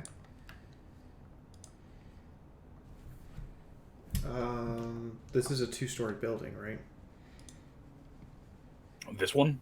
Yeah. No, this one is not 2 stories. The mess hall is 2 stories. Well, Sunrise is going to check her EFS, see if anything pops up. And if nothing pops up, she's going to motion everyone inside. There's a couple red dots that are just kind of moving around the central area. They're kind of off and around. They're kind of on the blind side of the wall, but given the perception check inside, if it was anything large, you probably would have heard it.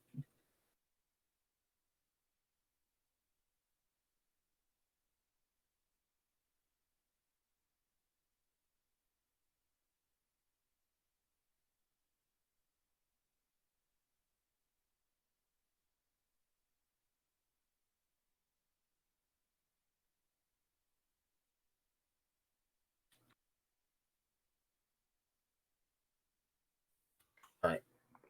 So you're shining the light in. Mythic, you're heading into the room? Yeah, I'm motioning everyone else to come on in.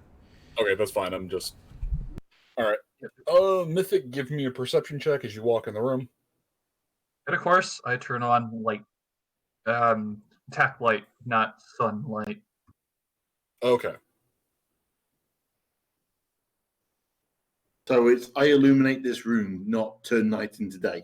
Okay. Basically. The room, not the campsite.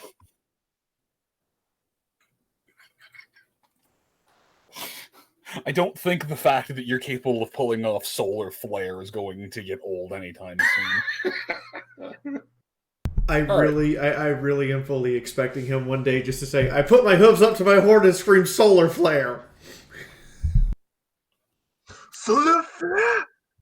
I'm waiting for him to actually start being able to just cast a chunk of the sun. If he's able to pull that off without me expecting it, without the lead up, I fully suspect that I'm just going to have to pause game as I try to fight off an asthma attack from laughing. But I would have to do that anyways. If you were expecting it. Good point. But as you make your way in, given a scan with the tack light, the red pips that Sunrise likely would have worn become abundantly clear. There's just a couple of rad roaches skittering around underneath the furniture. Where's the board manticore when you need it? One of them is glowing. Not pink. No. Please not pink. No, not pink. One of them is glowing like radiation green.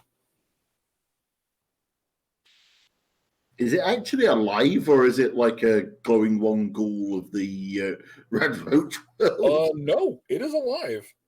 It's not glowing so much as there appears to be streaking in striations of some kind of material that it incorporated into its body.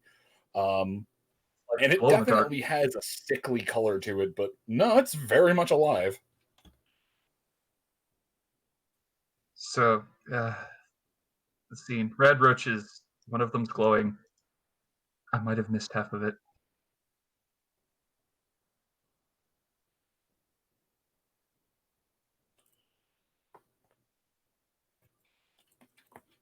They don't really seem to care that you've come inside. They're just continuing on about their business, trying to get at something underneath the couch. Well, as I momentarily assess the threat that these red roaches, including the tiny radiation or glow in the dark green one, is do I see like what they're trying to get at, or is it just kind of underneath the couch? Give me another perception. This is audio based, so your light's not gonna do anything. But only just. It sounds like something small. Probably a rodent, maybe some other kind of insect. Your best bet is that they're hunting.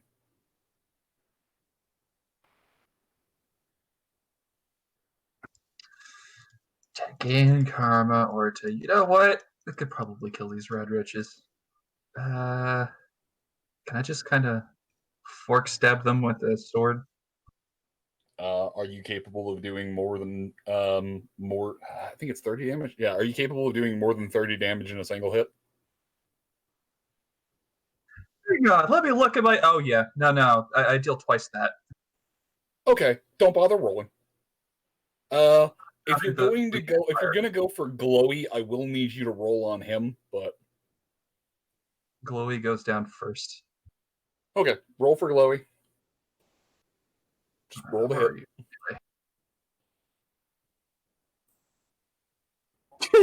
What a waste of a critical.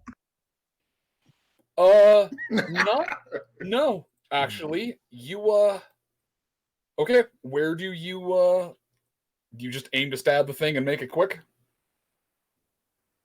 Yeah, we'll probably make it flashy or something, and then stab.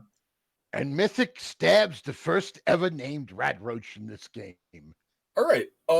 You swing in with a quick strike on the most menacing looking rad roach, and you manage to kill the thing without really destroying the body at all. Single strike through the head, it just twitches a bit. The other two take note of the fact that something they were just hunting with suddenly had a piece of steel put through its head, only to meet the same fate just a moment or two later. Glowy did nothing wrong. Oh, god damn it. Well, hashtag justice for Glowy. God damn it! It's just a rat roach. It is Hey, just at least they're not calling him Glorambe. Fuck off, everyone. Don't give him ideas. Look, you can't adopt every critter the wasteland throws at you. You want to bet? How much money do you want to put down that we can't? If I took that bet, I would automatically win, because you can't adopt that one because it just died. Ergo, I would win that bet by default. Why is it I see one of those big kind of shadow box things where you put insects in it on, with a pin? But he's just a really giant one now. But at the very least, no, you have the entirety of the rat roach to study, if you so choose. Or harvest, if you so choose. That one's probably more likely. Yep, gotta save that for whoever might want to take a peek at it, but I have saved whatever it is they were hunting. Not even sure if it's worth it, but boy do I feel better about myself. Do you crouch down? Do you... Yeah, he's gonna crouch down, not right directly in front of it, because for all he knows that whatever is down there is actually worse than the rad roaches. They were trying to protect everyone from something. So he just kind of leans down, about maybe a foot or so from the couch, and looks under. And what makes its way out from underneath the couch is this rather small beige and brown wounded rabbit. It's bleeding a little bit, but it's bleeding a little bit, and one of its legs definitely got injured, but the wound is most likely superficial. It's freaking the fuck out, but it's kind of aware of the fact that you just saved it. However, it's not sure if you saved it for you or you saved it for it. Is everybody else still outside? I have not yet had a turn to step inside, but when I do, I will. So I was going to say, with the end of that, it's going to go on to someone else, because... Before we go, I will cast a little bit of cure on it. Attaboy. Alright, so as you're healing the thing up, we're not all on the turn tracker, so I'm just going to go to Mina. Yeah, I think some of us put new counters up, and that probably took us off the turn trackers. Well, that and there's only 4. It's not even... There's just 4. We'll go into the building. Okay.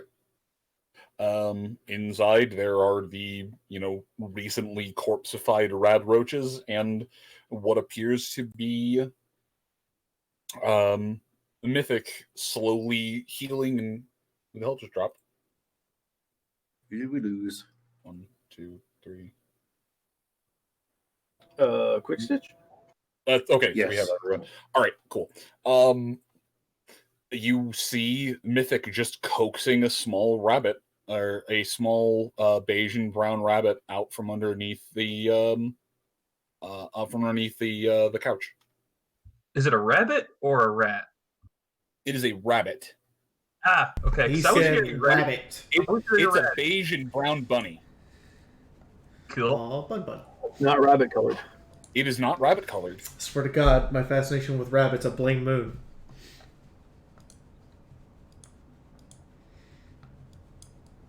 It's a coffee mochiata colored rabbit. It is kind of, yeah, actually.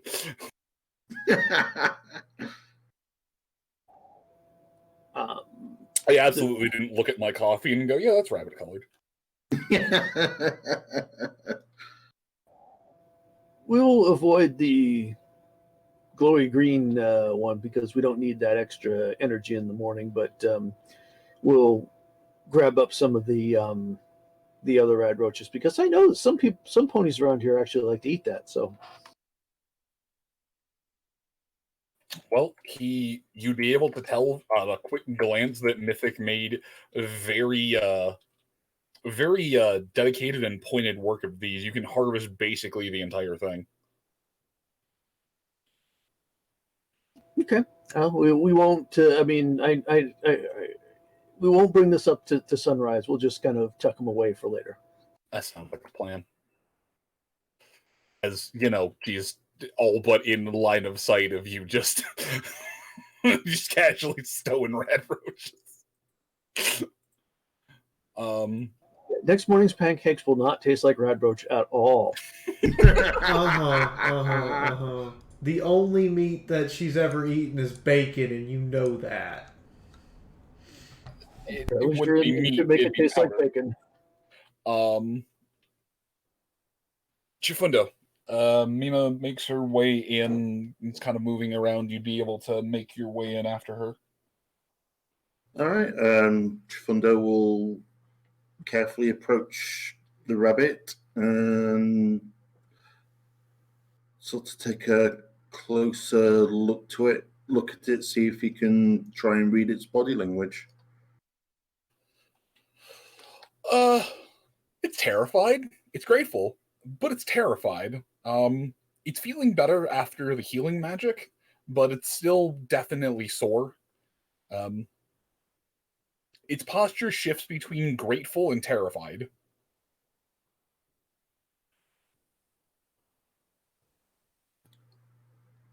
You know what? I'm going to give it a try. He asks the rabbit if it's okay. What level of that do you have? I have both ranks. It just looks up at you. You can understand me. I'm not alone. It just does that little yearling hop, and just kind of sits on your hoof, shaking like a leaf. I was so scared. You saved me. They always told me the squirrels were the worst. I didn't realize the bugs. So, yes, I've had a few run-ins with the squirrels myself. They certainly can be nasty critters, can't they? They're awful, horrible little rat-tailed creatures. Sorry.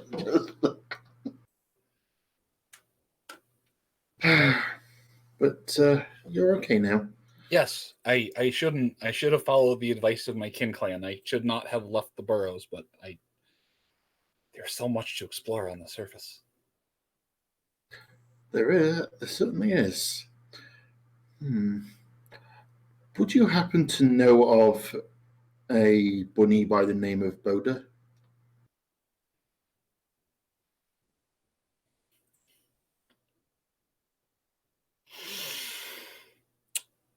As you utter the name, the rabbit's ears go flat for a minute, although it's hard to tell. You're not really sure what the posture is indicating.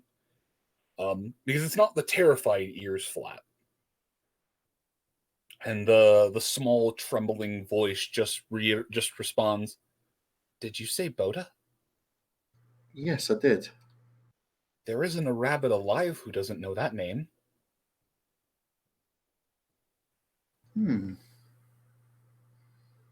Interesting.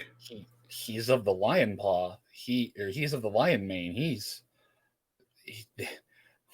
a hero. Interesting. And Fundo will stick his head back out the door. Nyota, could you come here a minute? Meanwhile, sunrise. Chitter, chitter, chitter, chitter, chitter, chitter, chitter, chitter, chitter, chitter, chitter, chitter, chitter, chitter, chitter. And Nyota steps inside. Totally tell you said something important, but that's about as far as I've got.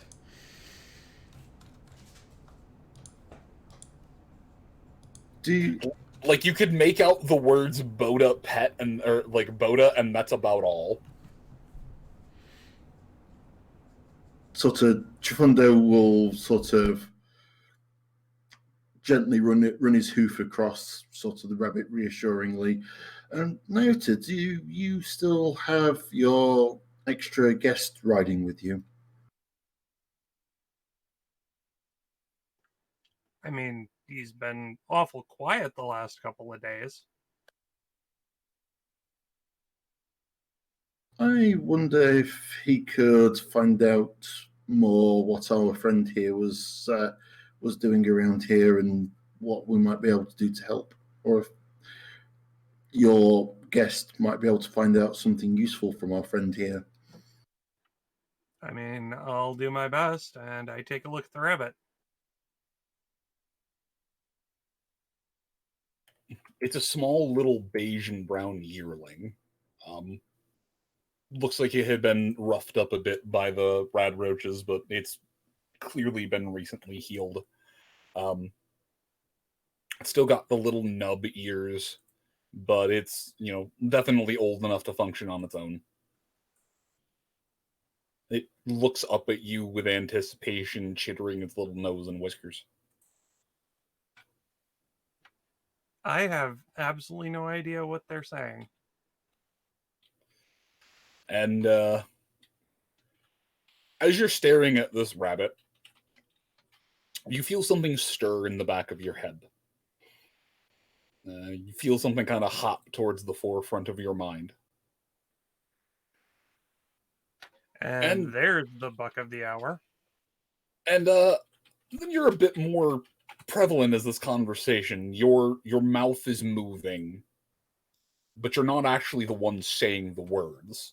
Your ears are hearing the chitters of a rabbit, but your brain is processing sounds. And as the two go back and forth, there's an immediate moment of shock and revelation as the small yearling learns that it is talking to the lion mane. And it has to pick itself and recompose itself before it fangirls, for lack of a better term. And the two of them go on. It seems that the little one had in fact just come from a burrow from a ways away. It's hard to tell. It references the large tree, the shady hill, that one fluffy and tasty patch of grass. Real good landmarkers. And while you have no idea what this terrain is, the rabbit soul in your head seems perfectly aware and able to follow the directions. It might just be a rabbit thing, but after a bit of back and forth, you don't quite make out the rabbit's name. It's something about hopping and soft paws. It almost seems more like it's a deed name. But beyond that, you're able to get some rough location of where the small yearling needs to go, and the yearling is trying very hard to not be starstruck. And meanwhile, the entire time this is going on, Sunrise, you have a direct view of your husband just speaking to a rabbit with just rabbit sounds. I'm glad to know one of us speaks rabbit. I just like taking care of them.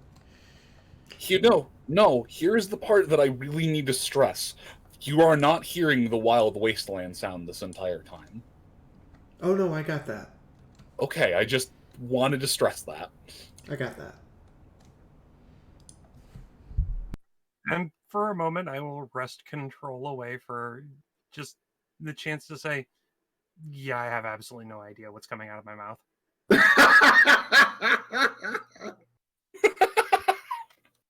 Oh, good. Okay. I was afraid that was something that I should have known what it was supposed to be. No, that's not me. Also, Sunrise, about this time, you're able to perfectly make out Medicinal Haze's marker or tag on your pit buck. He is no more than 200. He's no more than 2 or 300 yards due that way. Seems to be up on a slight ravine, which you can physically see from your location. At the very least, the pitbuck has stopped mucking up. Malfunctioning. Malfunctioning, that's the word we're looking for.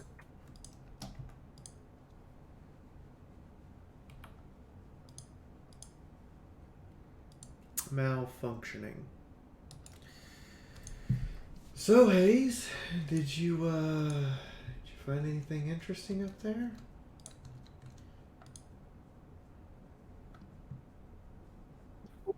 Well, apparently Seabreeze over there was working on her botany badge, and now I've got this whole patch of zebra weed to harvest. Thank you for the host, James.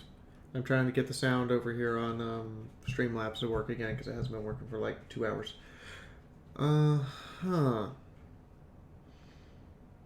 Looks over and sees if she can see another pony over there. He points to a backpack.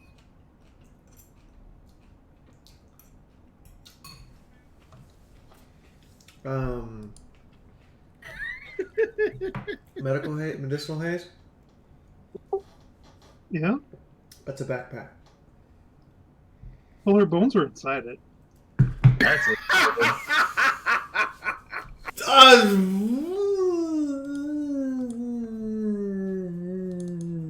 Hey, run that by me again? Hey, Sunrise, give me a willpower roll real quick. I mean, really, this isn't the wheel. Okay, you do not suffer dire. As your party member just casually informs you that he's walking around with a Philly skeleton. In his backpack.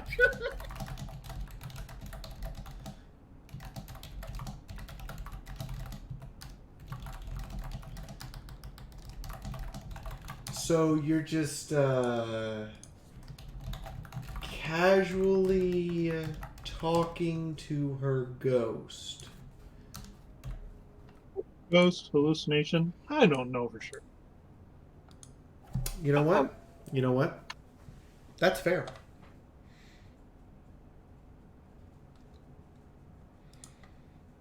That's fair.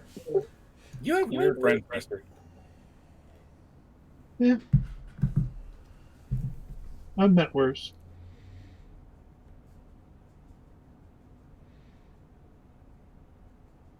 That's fair. This one's at least armored. Yeah. I found her down in the tunnels, and well, my plan was to give her a proper burial, but well, I gotta help her finish her botany badge, don't I? Oh, that was a cool. I can always hear the gears in Sunrise's head grinding at that one.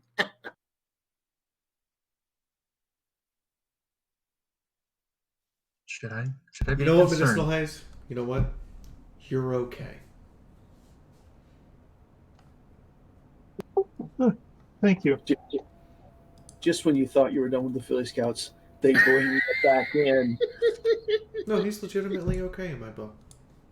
I was not expecting this game to just pull a murder, arson, jaywalking.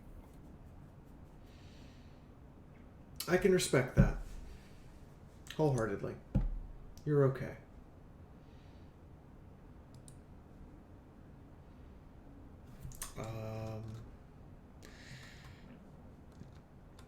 Yeah, we should do that. What about our current goal? I'm not saying we abandon either one. I'm just saying we should probably, make sure It's on the list. Philly Scout gets proper burial, because that's generally just something we do. Oh, I'm done with that. I'll help you dig.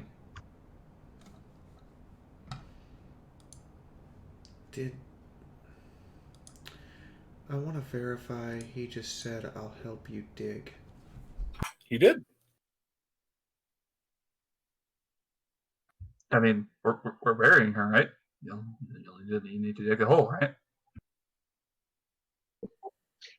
Well, I think Mina would be the one properly versed in the burial traditions of the Philly Scouts.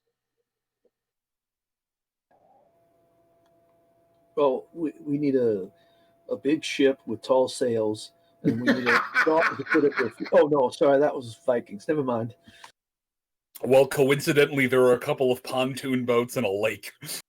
Start building. And Mina does have that little fire pistol.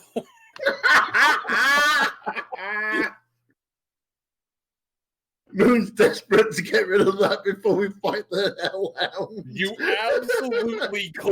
absolutely could rig up a Viking burial for it. Yeah, I was going to say Moon's probably pushing for the Viking funeral here. You might find more ammunition if you look. Shifty eyes, shifty eyes, shifty eyes. Does Mina have the burial badge? No, Mina does not have her last rites badge.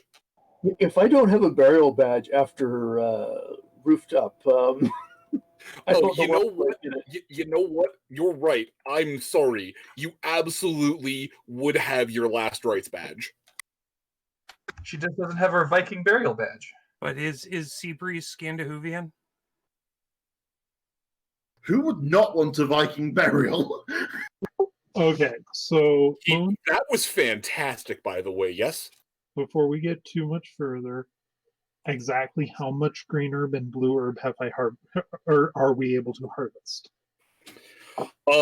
There are in total, going through the plants, being.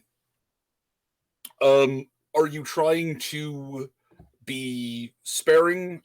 In so much that this field will be able to regenerate, or are you just trying to clear cut? Oh, he would be responsible harvesting. Okay, that's because it's two different answers. If you're harvesting responsibly, you can get about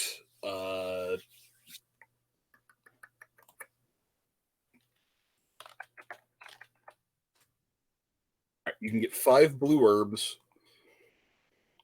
And how many green herbs would you try to get?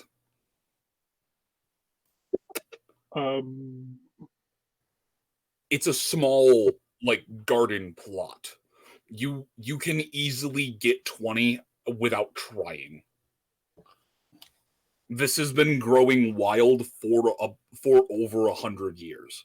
This is a very verdant patch of earth. Yeah, if he can get 20 without harming the patch, he will take 20. Okay, you can take 20. Like it's a D&D stream or something. I was just thinking that.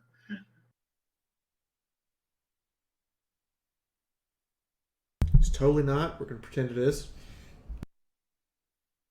Roll a D20. I mean, yeah, we were making D20 jokes earlier. So with that done, Hayes comes back over and rejoins the others. And Yeah, no. Are we gonna go ahead and lay her bones to rest in a pontoon and light it on fire and push it out into the lake,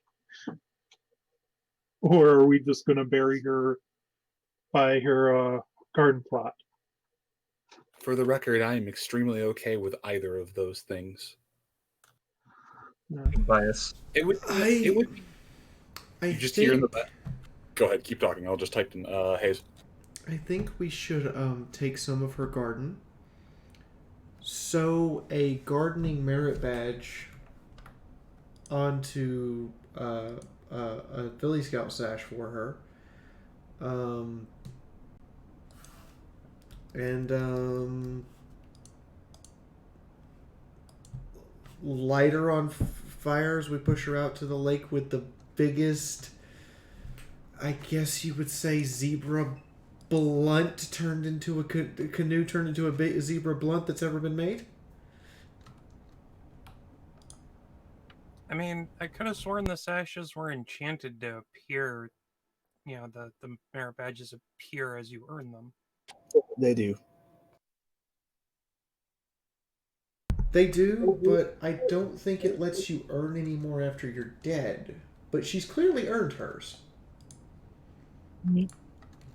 I mean, I think she says here that she just wants to be with her garden in some way. It was her happy place, so I like the idea of just letting her to rest over there by the garden. I mean, to be fair, and this is a little macabre, but hear me out. Bone meal is a thing, and it's good for gardens. So grind up her bones, bury it in the garden. And that works. I mean, it's an option. It's macabre, as I said. It's not one I'm gonna do, but if you want to do it, I'll go plow the garden so we have room. But that's up to you. I mean, really, it's up to her. That's fair. There's a very excited Philly talking in your head, Hayes. Yeah, I guess she likes that idea. Likes the idea of actually becoming one with the garden. Okay, and we'll drop her we'll drop her sash off at the next Philly Scout outpost we find, I guess, and let them commune it to the records. Mina will take a look at the stash. Are you just taking it, or are you taking a look at it? I'm just going to take a look at it. All right.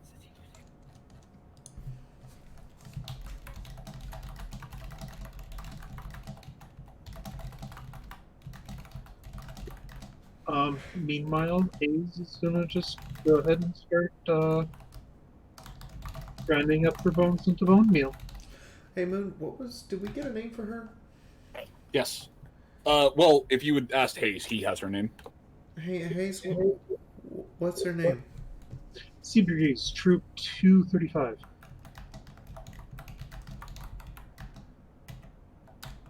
Okay.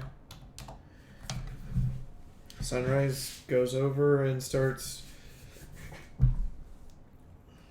carving a very, I guess, crude or primitive type of,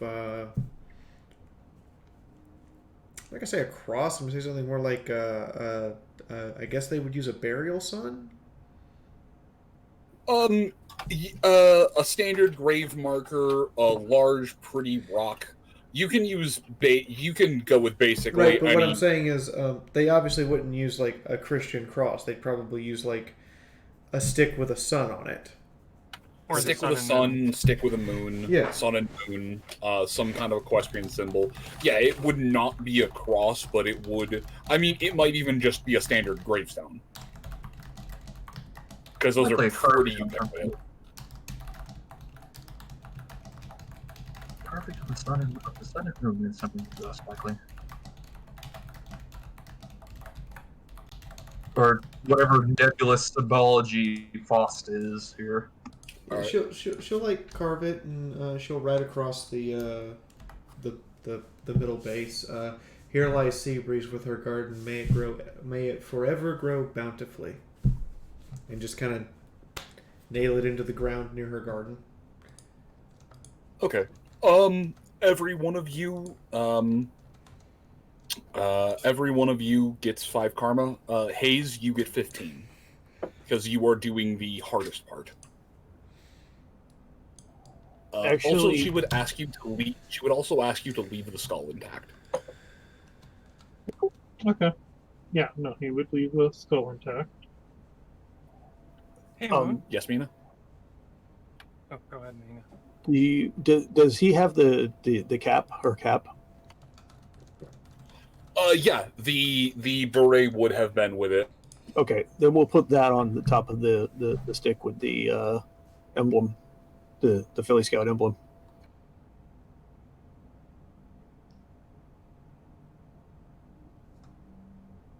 You know, like they put helmets or hats or whatever on top of the cross. Okay, so the skull remains intact, and that gets buried under the headstone that Sunrise has made. The rest of the bones are get ground up and kind of do the ash spreading thing over the garden. Yup. Tilled in alongside the plants, Hello. actually. But, H. Fundo. Yes. I know this is more your speed, but, Can you hear me? Yes, we can hear you. Okay. I still have that earring, and I was wondering if maybe we could make an offering to a spirit of life to help keep the garden lush. Yes, we could certainly do that. In fact, it's probably inhabited by a spirit of life. Let me take a look. So I'll walk over to where the garden is and see what spirits are in the area. Well, in some ways, couldn't Seabreeze become a spirit of life? But anyway, whatever. Do your strange shaman things? Yes. To answer your question, medicinal, she could maybe cause a spirit of life to come into existence, but she will not become one. Yeah. All right then.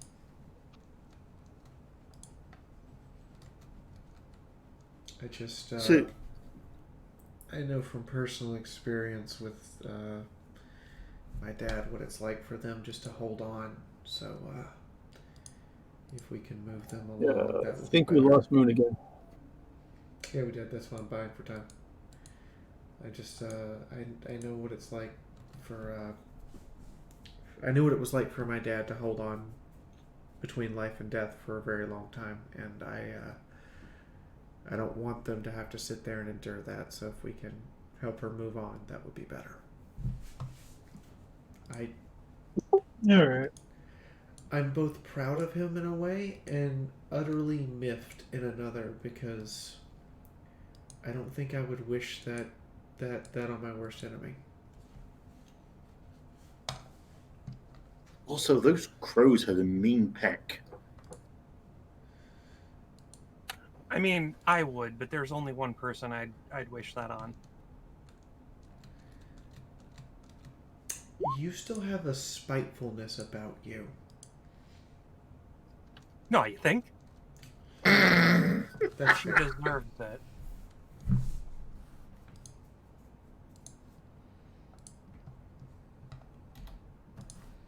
If it were up to me, I'd chain her to the entrance and make her watch as everyone she knows and cares about passes along in front of her, knowing that she can never join them. To be honest, I think that time's already passed. Oh, there are clearly still people that she cares about. Otherwise, why would she bother doing what she's doing? Duty?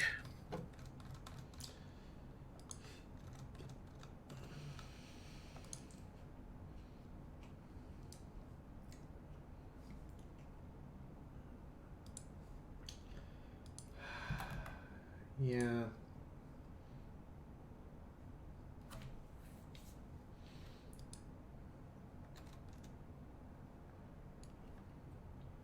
Okay, getting concerned about Moon now. He's typing right now. He's also in the middle of a blizzard, so he might have just lost power. Or just lost internet because the internet. That's why the power died, he said.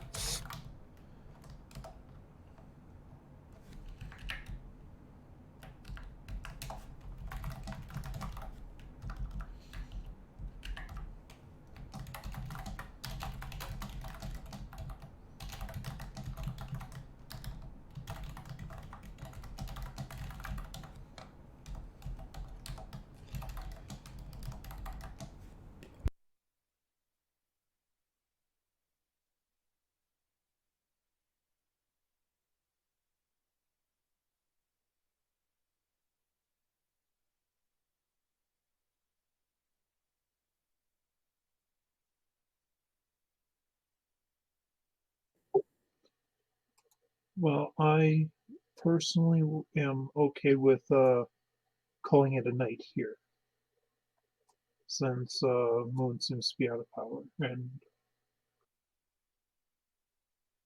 Yeah, I don't want to call it here, but if Moon's power's gone, there's nothing to do.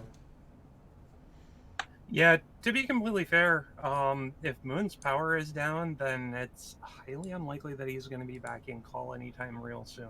Okay, let's do this. Let's. We haven't had an intermission yet. Let's take 5. If Moon's not back in 5, we'll assume his power's down for the night. Okay. All right. Yeah, that works. So, audience, I'm going to start. I'm Yeah, going to that's a start fair playing compromise. a preview for you guys, so you guys have a motivation to stick around. he does have power. Do what? Okay, well, we'll give him 5 minutes to unfuck his internet. I am going to start playing a preview for you guys. Only people on Patreon have heard this so far. So, you guys here, too, if you want to turn the stream volume on. You guys will be hearing the first ever preview of our latest song, You Raise Me Up, with Inky and Skybolt on vocals, and James Kelly mixing music, and a new person. Her name is Kathy. She will be playing the pan flute. Pan flute. You don't hear that very often. When I am down and oh my soul so weary, when troubles come and my heart burdened be, then I am still and wait here in silence until you come and sit a while with me. You raise me up. We all went on intermission, so I can stand on mountains. You raise me up. I'll be right back. To walk on stormy seas. I am strong when I am on your shoulders. You raise me up to more than I can be.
is no light, no light without its splendor.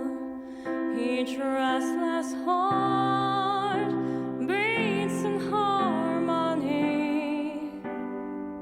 But when you come and I am filled in wonder, in you my eyes can glimpse eternity. You raise me up so I can soar on clouds.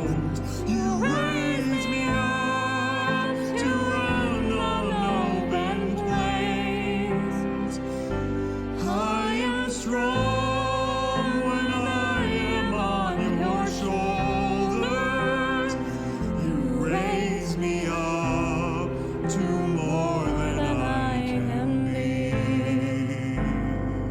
You raise me up to more than I can be.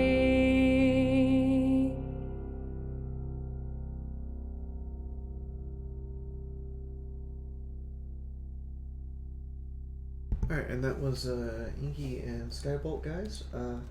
The full version of the song will be live by this weekend. There's going to be one or two little micro edits that have to be done. It's just little bitty things that have to be done to it to make it where it'll go on YouTube. And then I will have to obviously scream at the top of my lungs at the music industry like we always do. Because every time I upload music, it doesn't matter if it's original or not. Copyright claim hits us, and it doesn't even matter if it's.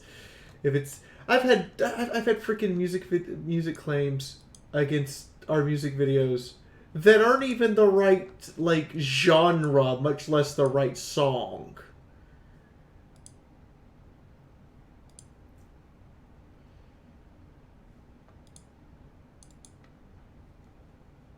And much less the fact that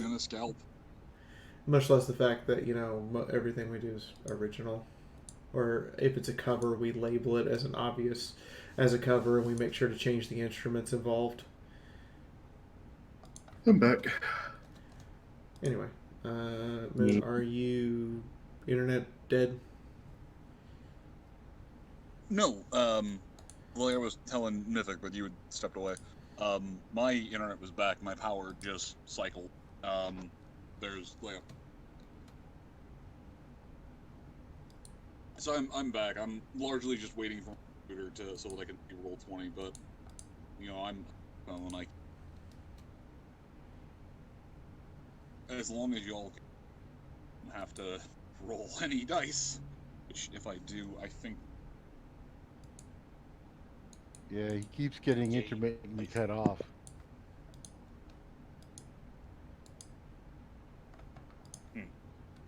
That's frustrating. All right.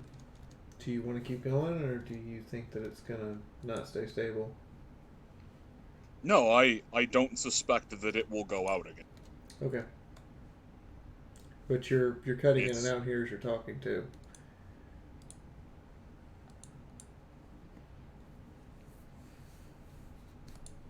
Hello? Yep, I'm just trying to find the microphone. Okay. Wait, is there...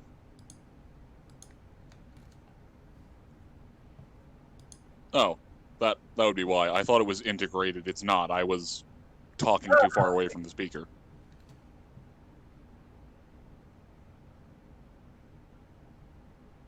Okay, is this better? Yes. I can hear you loud and clear now. Okay. Yeah, that's because I'm basically going down on my cell phone with as close as it is to my mouth. Fun. Yeah, as long as I don't have to roll anything, and while I'm waiting for my computer to come back up, we're fine. What was the last thing anyone heard me say before the power kicked? I think I was largely just handing out karma. Yeah, it's the last thing we heard from you, and then we were all talking back and forth about, how we generally treat the dead. Ah, okay, that's what Alright. I also wanted to go to the garden to see if there's any spirits of life around there. There's a couple of smaller ones. It's a smaller garden, but it's definitely something that was tended to with love.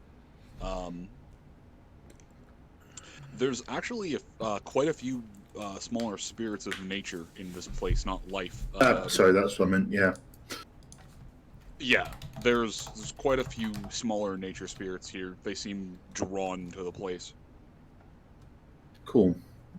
In that case, I'll go back to Nyota and let him know that there are, a couple of smaller spirits of nature in the area, sort of tending to the garden already. In which case, I will join Chifundo on a walk back and. Hey Moon, remember that garnet earring you gave me all the way back in like session 5?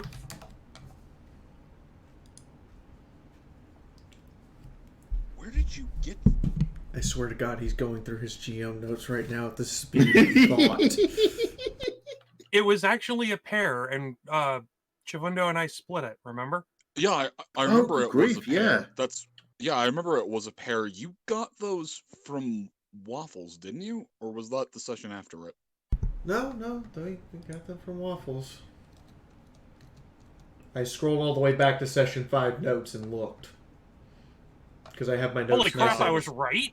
I have my notes in nice, neat order, and they're labeled by session number and date. So literally the save file is notes for 5, and then, or in the case of today, notes for 117, 12, 16, 20, 20. Yeah, I had to scroll through the notes in my head, but the session 5 lines up with you meeting her.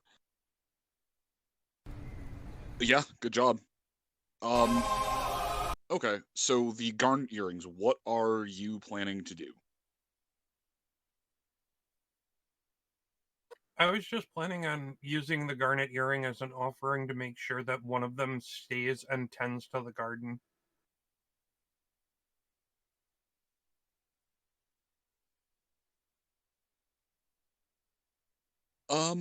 Do you remove it from the inset that it's in, or just offer them the entire earring? Out of character, I don't know if that would cause any sort of differentiation in the offering. GM, could you fill me in, because my character would probably know better than I do. The rest of the earring is your best bet. It's the gold is too hard to leave a tooth impression, but it's soft enough that you were able to work it. There's a couple of little insets. The entire thing, what I'm essentially saying is that if you pop the thing in half, you'd have a garnet and an earring that was clearly missing something, but was still worth something.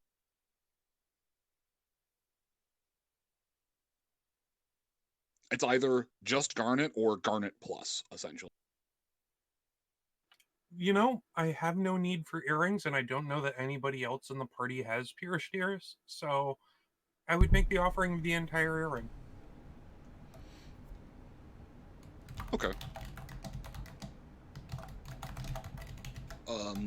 As Hayes is finishing, setting up, grinding the bones, burying what he can, as you're, offering out, calling out to the spirits, calling out to just everything that can hear you. In addition to the small sprites of nature, you'd also just see a very kind of lanky looking filly. Definitely someone who needed to grow into her legs, but, shocks of wild hair. She definitely looked like a botanist. She had a bright smile and soft green eye. The spirit of her gives you a little bit of a wave, and as you come over with the garnet earring outstretched, the other spirits kind of stop playing with her for a moment to turn their focus solely to you. The one in the front gives you a soft bow and simply focuses attention on you, waiting for you to do whatever you're going to do.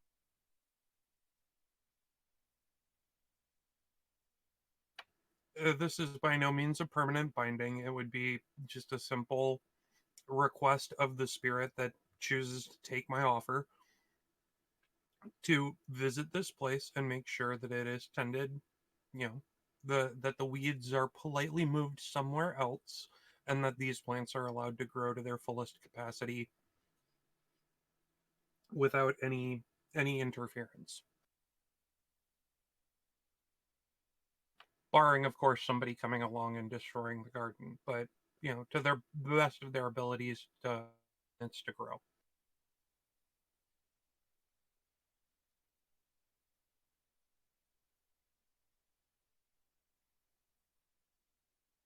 The little Spriggan spirits that are around her, look more honestly just have an air about them of Pikmin.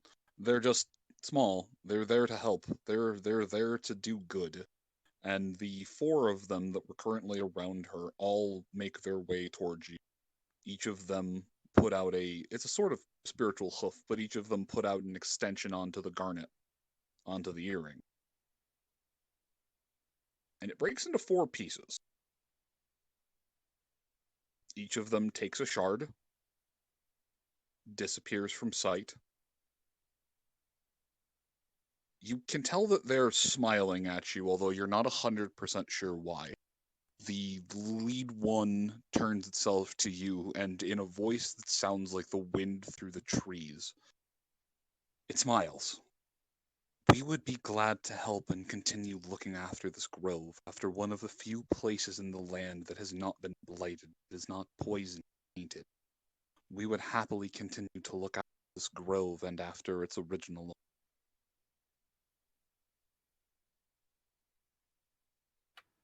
I dare say that the original tender probably has somewhere else that she needs to go.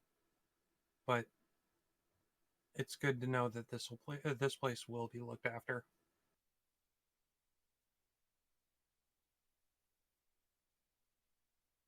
They each give you a polite bow, like a series of little butlers, before turning around to begin transplanting some of the smaller weeds that had grown.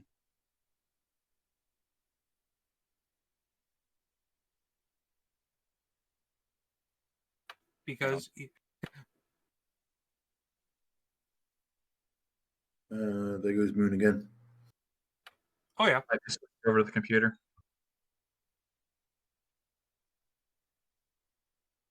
Hopefully.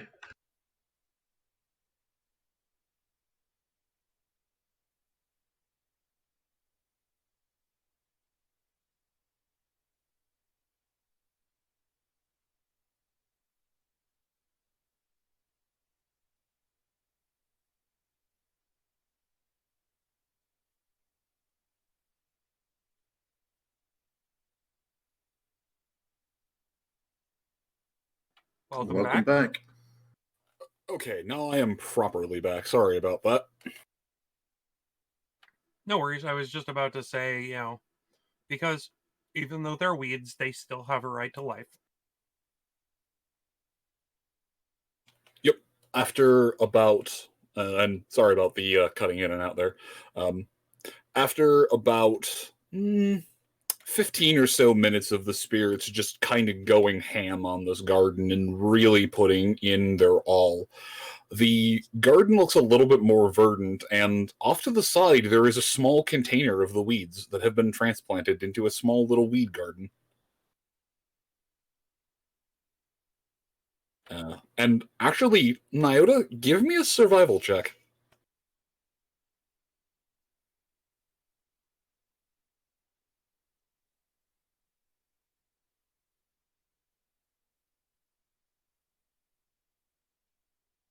Bonus or penalty?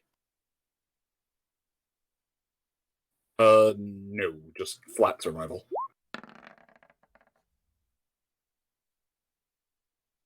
Looks like 6 degrees. A lot of the plants in here, some of them are just, your common weed, but a lot of the plants in here could be repurposed for all sorts of different uses. Some of them are good for eating, some of them have some bushcraft purposes, some of them you can just boil down into glue.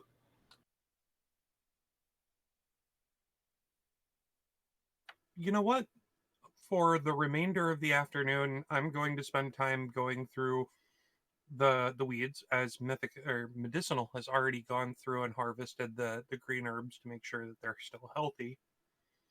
I'm going to spend some time and just collect the various edibles and succulents, and not harm them permanently, just make it so that they can continue doing what they need to do.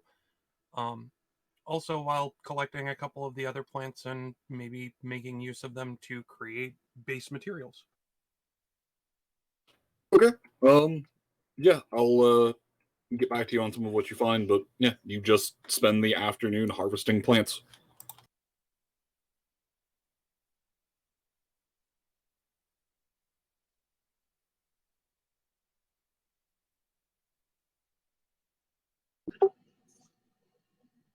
And I think I'm going to call it a night here. So Yeah, I am. I'm just about wrapping up. I was getting everyone's last action. Hayes, you're just kind of grinding through the stuff. Take. All right. I can get back to you with what you were doing. I was essentially going to get everyone's last post and then leave it with it fading to evening. yeah, no, some grinding the bone meal would take all afternoon. So. Okay. That'd probably be his actions for this. So. Sunrise does something that she's never done before. She plows the garden very carefully, not to disturb the plants, but to kind of create a channel to put the bone meal in. Okay. So I'm used to digging graves, not actually plowing a field. All right. So Dirt Horse actually Dirt Horses a little bit. That's impressive. And to be completely fair, it's probably a revelatory experience for her. Oh, I can absolutely imagine. You wouldn't be able to use a standard plow. You'd have to use like a stick or something. But using my shovel. Yeah, it's a small little plot, but tilling would definitely absolutely help get the bone meal circulated into the plants. Chifundo, what are you doing for the rest of the afternoon? I mean, playing with the bunnies is fine. Yeah, I guess playing with the bunnies, spending time with the bunnies, making sure they're okay. That sounds good. All right, I will have a conversation with you with a rabbit later. Mythic. Helping out with tasks, helping out with burial. Hey, might go play with the rabbit a little bit. I don't know. All right. And Scapola, to answer your question from before, yes, she did have the beret, and on the badges, you recognize a few of them. Weather spotting, the botany. You can see where she had the botany, where she was going to place the botany badge. A couple, self-sufficiency, knitting, the basic ones. And there's actually one on here for advanced field tactics, so this at least gives you an idea that this girl, or that this filly, lived some of her life post-war. Okay, well, I'm going to note down all the badges. I'll put it in my notebook. I will get back to you with a stack of badges. Okay, it's not so much as just so I can report it. Yeah, I know. Scouts. Well, I also need to get you them because you'd had some of them too. But we'll probably bury the sash wherever they put the marker. We'll bury the sash there, but we'll leave the emblem up on the beret and the emblem up on the top of the thing, so everyone will know who it was. I thought you said we needed to take the sash back to the field scouts. Yeah, I thought we were taking it back to the scouts. Yeah, we're taking the sash back to the scouts. So okay, we can take the sash back. Yeah, you can. Yeah, if you want to bury the beret, that's fine. But if you get the sash back to them, they'd be able to. It's kind of a closing the record type of deal, to be like, she's no longer MIA. We have found her. We know what happened. There. Yeah, Mina, the thing you'd be able to know about the sashes is, after having had yours activated, aside from the fact that they're all a little bit magical, they're kind of like dog tags. Yeah, that makes perfect sense. If you want, I'm just going to say, if you want to bury it, you can. No, But I would be more aware of that than I am, or my character would be more aware of that than I am. So yeah, she would definitely take it back.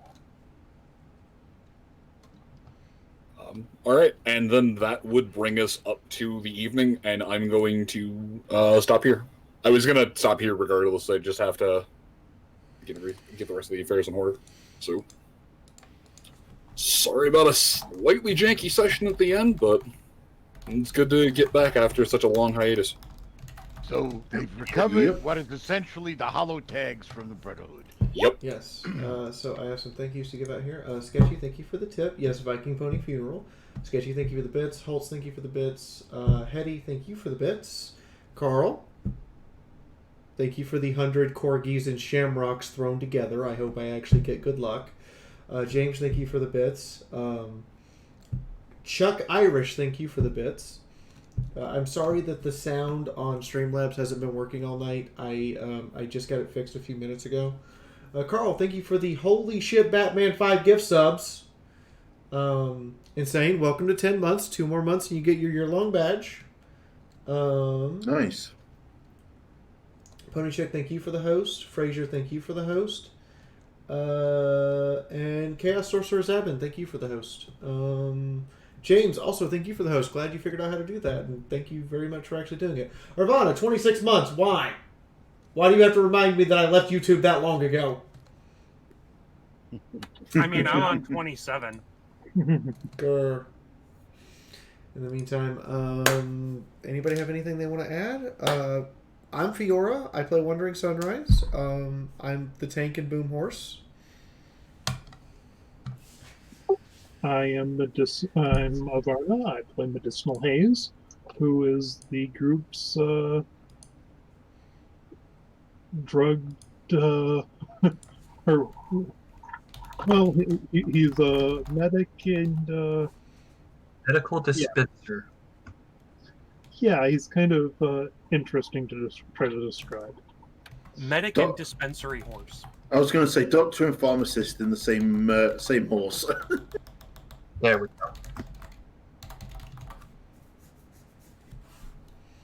go. Yep, I'm Hedy. I play Chifundo. Normally the one that deals with all the spirits and shaman stuff, but Nyota's done his own fair share today, so yeah. Besides, you have rabbits to keep busy. Yeah, apparently you have rabbit speech now.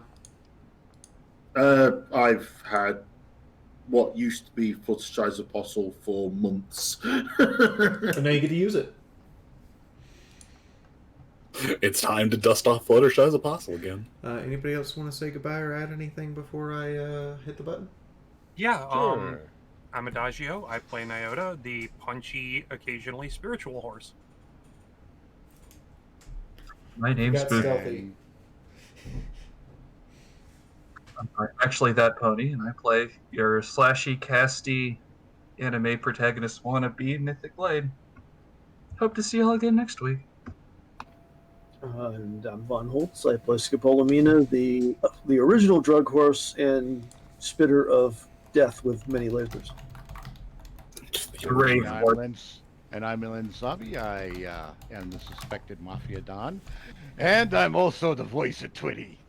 So there we go, folks. I'm Moonhoof. I've been your GM, and it's been a pleasure to run for you this evening. Thank you, Moon. Oh, yes, Moonhoof, please. Thank you, Moon. We really appreciate it. We do. I don't know if we have a session next week because of the holiday. Yeah, I'm good to run. I am probably going to be at my parents'.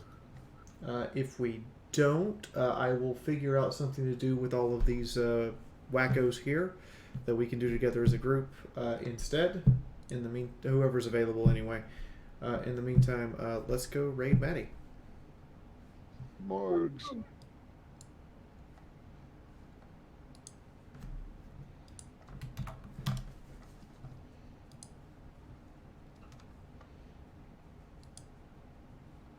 Hashtag friends for holiday. Now, is it a particular holiday season in your I Fallout just game. like to say I know you've Or passed is this this the on, meta where we're and I didn't talking want to say as, this on as stream IRL or anything, but I'd like to I welcome found out everyone about from Fiora 45 the minutes Tank Girl's ago channel. my best Wishing you a friend good of time still. Thank you, 35 Fiora. plus years passed away. You Oh, know that shit. you are Oh, always no. welcome here. Thank you I am very much for the so raid. sorry. I try and It's return okay. it whenever I get Maybe. on Who those rare passed away? occasions Hold where on. I get to He's catch a friend of mine. His name is Gary Gandara. We were basically he'd run 6 months out of the year game mastering, and I would run the other 6 months out of the year game mastering for our game group. Oh shit, man, that's awful. I'm sorry.